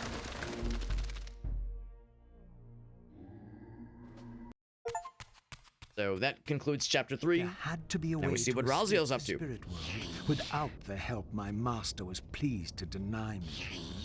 Only in the material realm would I have a chance to seek my destiny, or change it.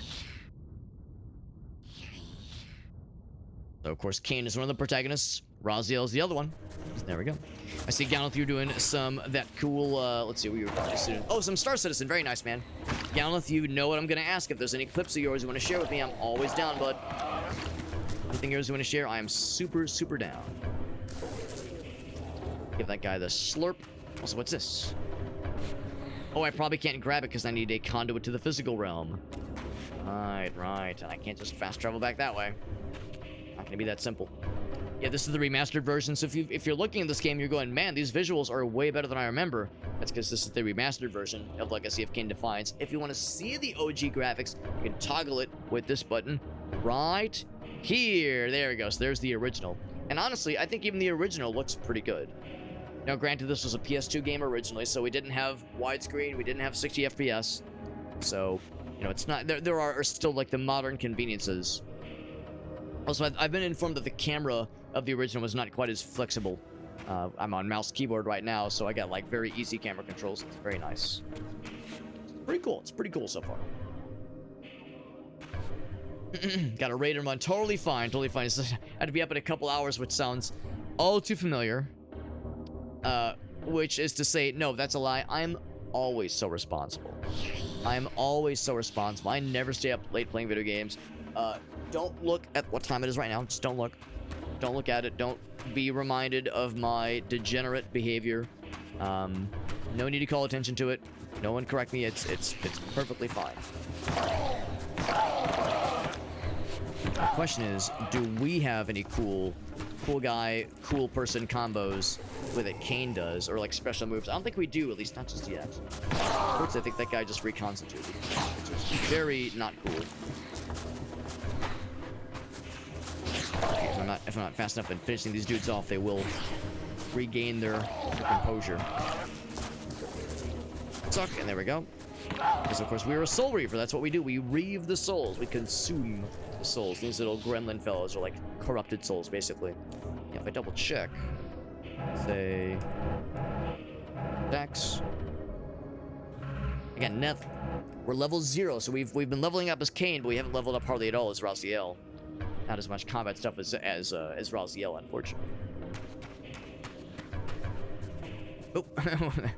Bang, bang, bang, bang, bang, bang, bang, bang. Yeah, so we need to get out of the spirit. Sorry, I really like how that looks. It's kind of funny to me. We have to get out of the spectral realm. I like that. We have to get out of the spectral realm so we can like interact with the world around us. But to do that, we have to find a conduit leading back to the material world. Big fan of the Police. There's that one song by the Police. Spirits in a material world. We are right now, apparently. Pretty sure that means that's a little fast travel spot, a little on the ground. And onesie doozy. Oh, I thought I was gonna get them both. Just got the one. Yoink.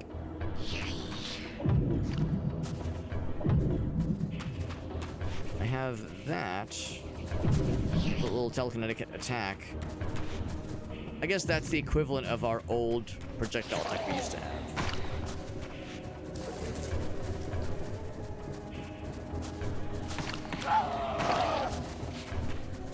This looks encouraging. I'm not sure what this is. I wonder if there's maybe some interaction here. That may be important for us. I get it? There we go. What's this guy? I think it's just a bonfire. I got too excited. Yeah, what's this guy here?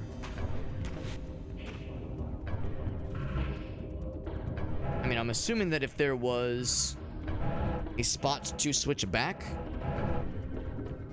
it would like pop up somehow. Material realm, right. Shifting back and forth, right. Spirit gases indicate, right, okay. So that's what you would use. So it pops up very obviously. Material icon, okay.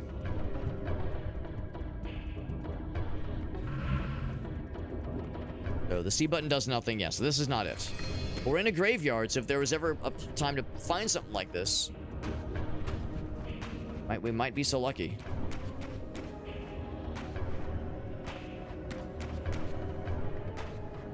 I think this is where we first came from, right?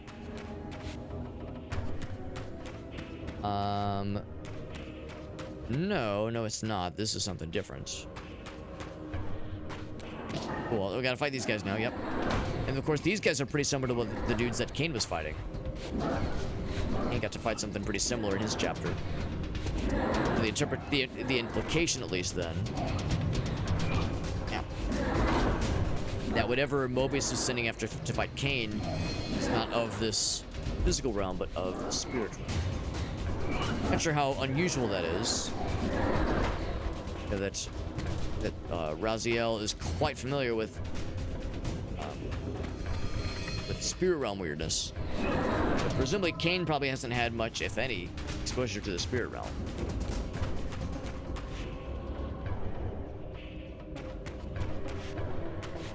Get that guy too. Nothing else. Big door. Oh, right, spirit realm. Can't do it. Can't actually open doors in the spirit realm. We need the physical manifestation to like grasp onto a door handle. Limitations. And lamentations too.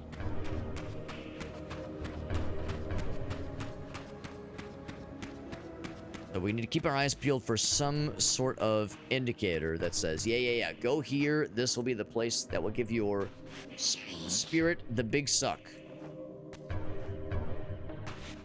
And you can climb some walls. This form as well.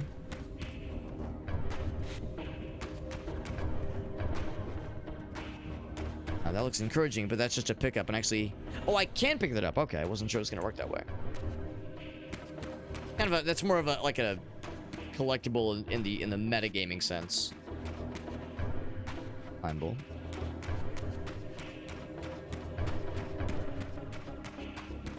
A trippy camera effect. It's not chromatic aberration, but it's something kind of similar.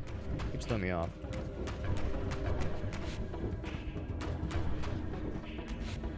That's where he just came from.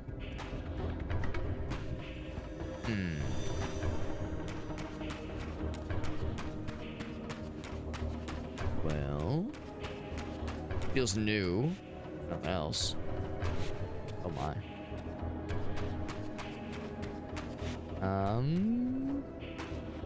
Don't know if that is significant in some way. These little guys to the left and right. Little pedestals. An ancient gate, sealed by the powers of light and darkness, barred the way to the pillars beyond. To depart this place and continue my journey, I need to open doors. Find the means to open it. Yep. Yeah, it's not that simple. Not that simple. I thought maybe there'd be something to these guys.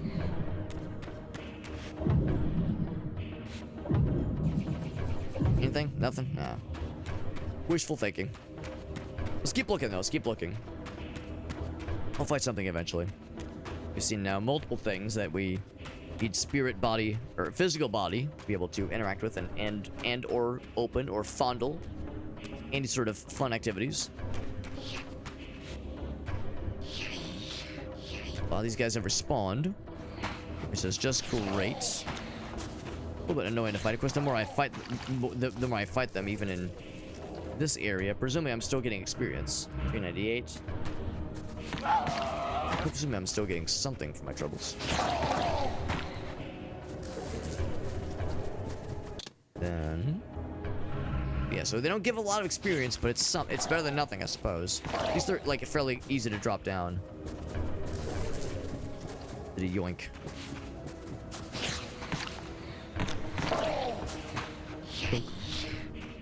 Enough, that should be enough. The area looks interesting. Yep.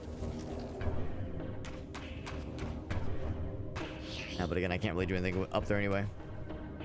Yeah, no invisible walls, yeah. I don't think that's a subtle, not so subtle way of the game saying like, you're gonna need something else now. Or just come back when you have a physical body.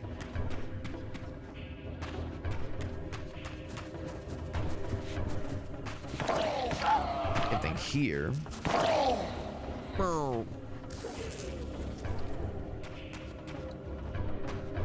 Can't actually, like, even if I could get up there, just one big door, I think, over there. Kind of see it back there? Yeah, and I can't open doors right now. Can't do it. Doors, impossible. Too much. You're simply asking too much. What about this way? Unless this is where I came from, maybe? Checkpoint. Something. I think this is where we started, though. I think that's it. Split the doors open the way that we split thighs open. Yes. Exactly, Grim. Right. Jägermeister and dirty texts. Only dirty texts, not dirty images? Well, that's disappointing. Well, that's disappointing. What's up, Ailu? You see, Graham, Ailu's here, and you're only saying there's dirty text but no dirty images? You're gonna be disappointing Ailu. You know how she gets. No dirty images? Come on, man. Where's the fun in that? Good to see Ailu. Did you ever play the series back in the day, Ailu? Because I am a relative noob to it, but I'm starting to learn. Starting to get learnt. We played through Soul Reaver 1 and 2 over the past, like, week and a half or so. Even though I am a relative noob to the series, I'm getting there. I'm getting there, and I've been enjoying the series a lot. We beat Soul Reaver 1 about a week ago. Beat Soul Reaver 2 just a couple days ago. And of course they were old. Obviously they were old games. This is of course Defiance, but it's the remastered version of Defiance. That's why the visuals look a little bit nicer. But there are the original visuals. Like if I press this button, now we got the original graphics, which is pretty cool. I never played the series back in the day, but I'm liking what I'm seeing. But I'm liking what I'm experiencing even. It's very cool. It's very stylish. Love the vibe, love the aesthetic. No, that's not it. We've already been through here. Can't do it, yeah. And there's also Blood Omen. Blood Omen 1 and 2, which I've not played. And Blood Omen, of course, is the first in the series. I've not played that one. That one's also, I think, the most different in a lot of ways. That one's a kind of like a CRPG. Like an RPG, kind of like an old role-playing game, basically. And then Blood Omen, I think Blood Omen 2, rather, is more something kind of akin to this game. Fawning, man. Looking for anything else that could jump out at me. It's probably going to be up here, though. This haven't been. Oop. Press some buttons, see if there's anything around here, maybe. Ow. Alright, fine. I was gonna just platform around and explore, but you forced my penis. Like, something over there my guy really wants to target. Am I liking the remaster so far? I am, yeah. So the remastered versions of Soul Reaver 1 and 2 were very enjoyable. Again, they're old games. They're real old. They got that old game clunk. And I'm not afraid of old game clunk. I'm a retro game enjoyer in a lot of ways. So, you know, that's not something that I've ever shied away from. And not about to start. So, yeah, so I've definitely enjoyed this a lot. Soul Reaver 1 was an interesting one because that was, in a lot of ways, that game was almost kind of like a Metroidvania. It was still fairly linear. Usually Metroidvanias have like kind of a non-linear approach to it, but the fact that like you would get a new ability, and that new ability would unlock new areas that you could explore, and those explorations could lead to bonus abilities and extra power-ups, and some cool exploration moments. It was really cool. The medallions you could find, the health increases, the energy increases. Soul Reaver 2 comes around and way dials up the story, and I loved that. I love the more story moments, more cutscenes, more dialogue, and more kind of explorations of the world building. I just think the world building is very good. Soul Reaver 1 was cool, but it was kind of light on really, really interesting world building. Every time you encountered one of Raziel's old, now corrupted compatriots, Seraphim compatriots, now turned into a monster by Kain and being allied with him. You know, they exchanged a couple words, but no really interesting reveals, really, beyond just the Seraphim tomb. So yeah, Soul Reaver 1, very clunky, had some unintuitive puzzles and some weird kind of conveyance things that I didn't love, but overall I thought it was pretty neat. Soul Reaver 2, much better dialogue, much better, or not dialogue, much more frequent cutscenes, and interesting world building, cool lore, and the combat was a little bit better combat, but the downside of the game was super, super linear. The Soul Reaver 2, that is, better in a lot of ways, but super linear, virtually no exploration, and you do a lot of the same, explore the same kind of areas over and over again. There's time travel in that game, without spoiling too much, there's time travel. And when you do time travel in that game, you don't go to new areas when you time travel, you just time travel to the same areas across multiple eras. So you end up seeing the same kind of spot over and over again, which is fine, but by the end, I was kind of ready for the game to be done, so it never overstayed its welcome necessarily, but I wasn't sad when the game ended. It wasn't like, oh, I want more. I was like, yeah, I'm feeling satisfied here. How it goes, man, how it goes. Back this way, maybe? I don't know if I actually entered into this area. This might be it. The old game jank, exactly. And I love me some Morrowind, love me the older Elder Scrolls games. I'm with you.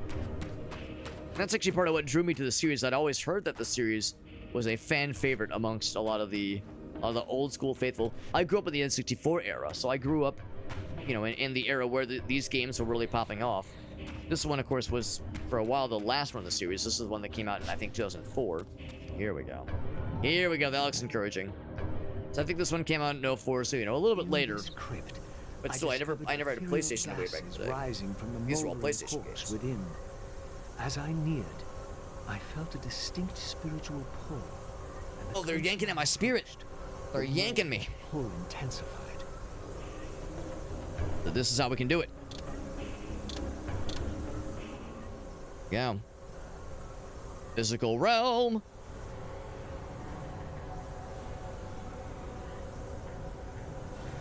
In the end, it was not difficult.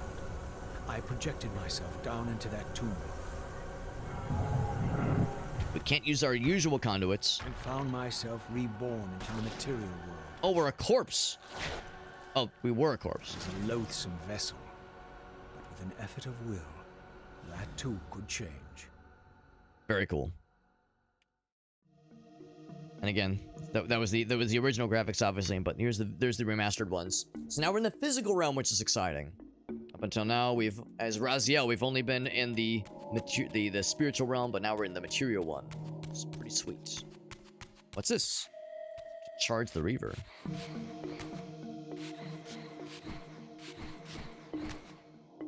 Then I'm guessing that means I can do like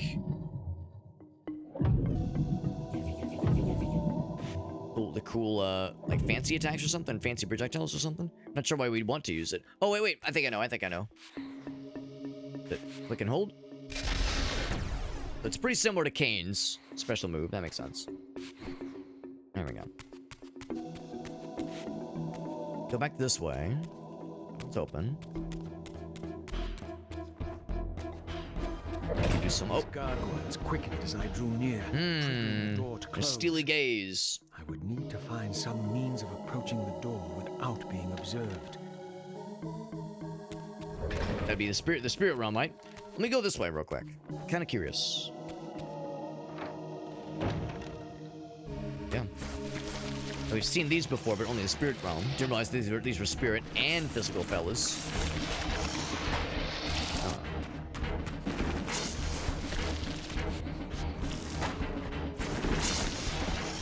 we maybe lose... Oh, attack rapidly. There we go. Looks like we maybe lose some of the juice for the Soul Reaver. So I guess we go outside of combat, but within combat, it's kind of a familiar tale. As you attack the bad guys, you get the good stuff. You attack the bad guys, you get the stuff back. Oh, we're not done. We're not done. Now we're done. Now we're done. A couple things I wanted to grab.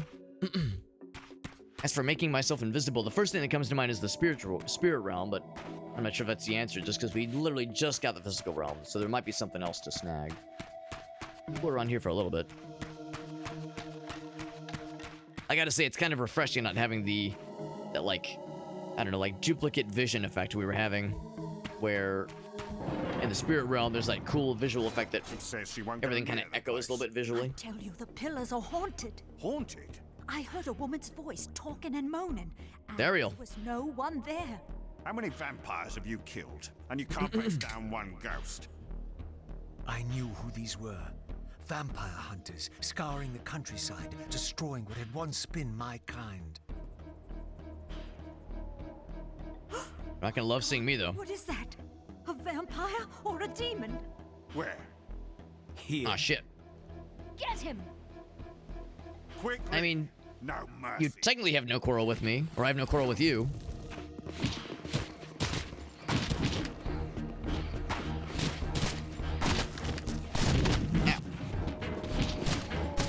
Now, I'm guessing I'll be able to suckify their souls. Like that. So I just murder them, steal their souls, easy peasy. Yeah, like this. Suck. Ouch.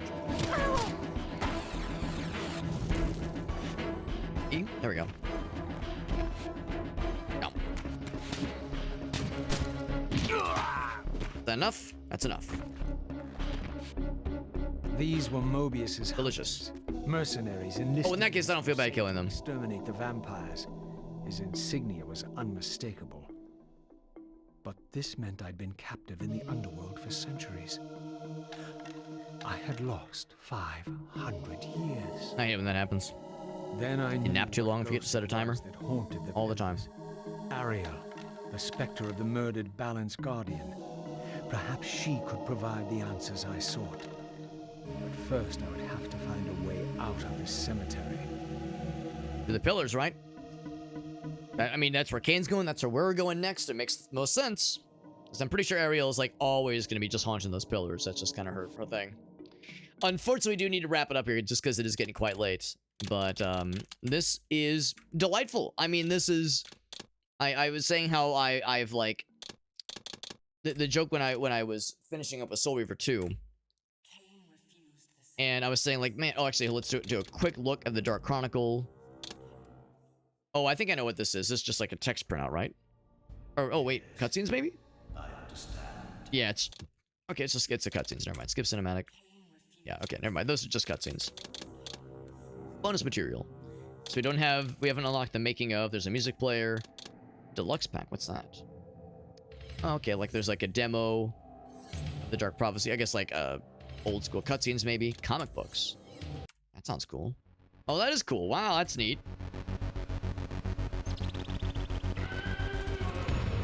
Soundtrack to the comic books. That's cool. So I'm not gonna read that right now, obviously, but that's just I'm just kind of doing a quick perusal. But anyway, just to kind of complete the thought, I was saying earlier how after completing Soul Reaver 1 and 2, I was saying like there was things I like about both games. I wish there was something that maybe combined everything I liked from the first two games, but maybe remove some of the lesser nice things that I didn't like as much. I don't know if I know enough to say that this game is on track to fulfilling that, but I will say that this game does a good job of, like, the combat is of course way nicer, way I mean, maybe not floaty, but way more freeing, way more. It just flows better is probably the term I would use. The combat flows really well. Locking onto bad guys feels very natural, or at least feels more natural. I mean, it's still a 2004 game, so there's still a little bit of that older action adventure, slight clunkiness. It's a little bit clumsy at times, but man, is it smoother than Soul Reaver 1 and Soul Reaver 2 for that matter. What's the original opening movie? I'm kind of curious. Given the choice, whether to rule a corrupt Letterboxing, baby. empire, or to challenge the fates for another throw, a better throw against one's destiny. What was a king to do?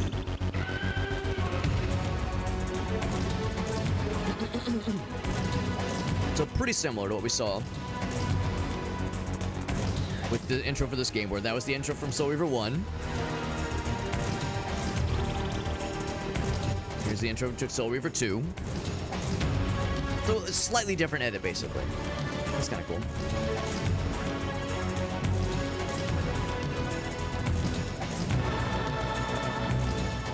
I always love that shot right there of Raziel kind of floating in like that through the Tempest. But does one ever truly have a choice? One can only match, move by move, the machinations of fate, and thus defy the tyrannous stars.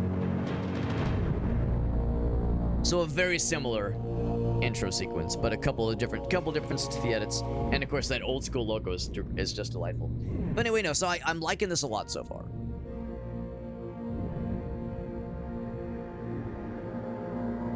I'm liking the how combat feels, platforming feels pretty reasonable.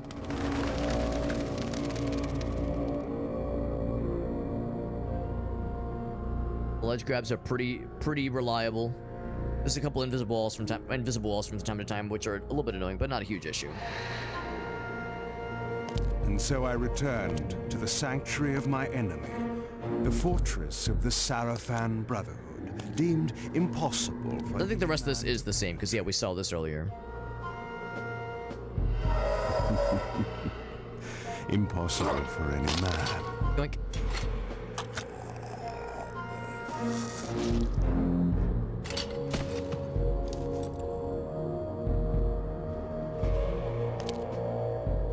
Deep within these walls, my prey awaited.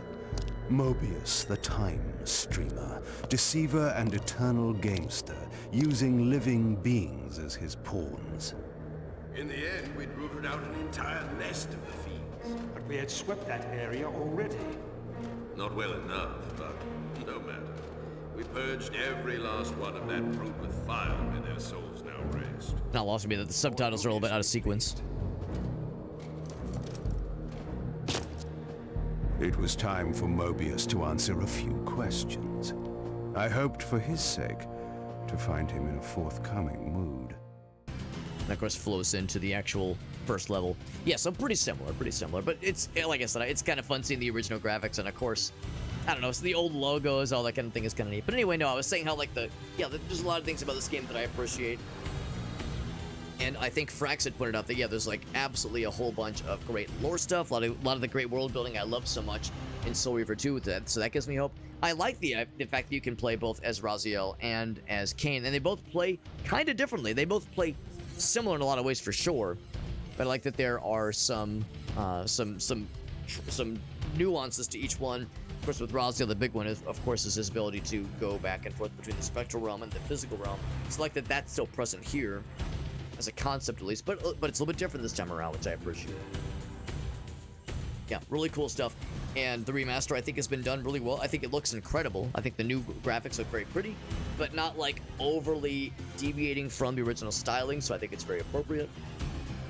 Yeah, at one point in Soul Reaver 2 early on, they made, or maybe even 1, someone made reference to Mobius and they called him that damned streamer, and I was like, that's me, I'm the damn streamer. Now this is good though. This is very good. The only real downside, of course, we have that one crash earlier, but the nice thing of the game is the game it makes checkpoints very frequently and very generously, and you can pause and save anytime you want. That was a huge issue I had with Soul Reaver 2, where you were limited on where you could save the game. Soul Reaver 1, you could save anywhere, but Soul Reaver 2, you had to find a save point, and save points were sometimes, like, you'd go hours without seeing one, and if you died, I mean, there were some actual checkpoints that would be scattered around, but that was, I think those were only if you got sent to the spectral realm. If your game crashed or if your computer pooped out or something like that, then you were in trouble, obviously. So I'm really grateful that this game has, like, yeah, proper like saving at will, which is nice. Ad hoc saving. Yeah, no, I mean, I'm liking this a lot. We were talking earlier about how it compares to games like God of War, because of course this is a PS2 game. Came out in, I think, 04 or 05, and God of War came out a little bit later. The first ones, that is, the first God of War game. So that when it came, and then of course God of War is more of like it's more of a spectacle fighter, really. This game isn't a spectacle fighter. There are some, maybe I would call it kind of a beat 'em up. When I think of spectacle fighter, I think of your performance getting graded. Nothing's really grading you here. It reflects well on you, and it looks cool if you use different combos and not just the same move every time, but you can. There's nothing stopping you. So I would call it more of an kind of a beat 'em up, kind of an action adventure platformer. Not much of a puzzle game, at least not this time around, or not so far. But maybe there are more puzzle things to be seen, just because we've only just done the first couple areas with each character. So there's plenty more to do, I think. Seems like Raziel is probably more focused on platforming, and Kain is probably probably a little bit more on combat, and probably a little bit more on more straightforward level design, that kind of thing. But yeah. 20 minutes outside. That's right, Corinne. That's right, man. Now this is good. I'm really grateful we were able to try this one out, because this was really, really fantastic. It's tricky comparing it like in an apples to apples sense to other Legacy of Kain games, because Soul Reaver 1 and 2 are so fucking old. I mean, it's almost not a fair comparison saying, wow, this is so much better, because it's really not a fair fight. Like, of course it's gonna age better, obviously.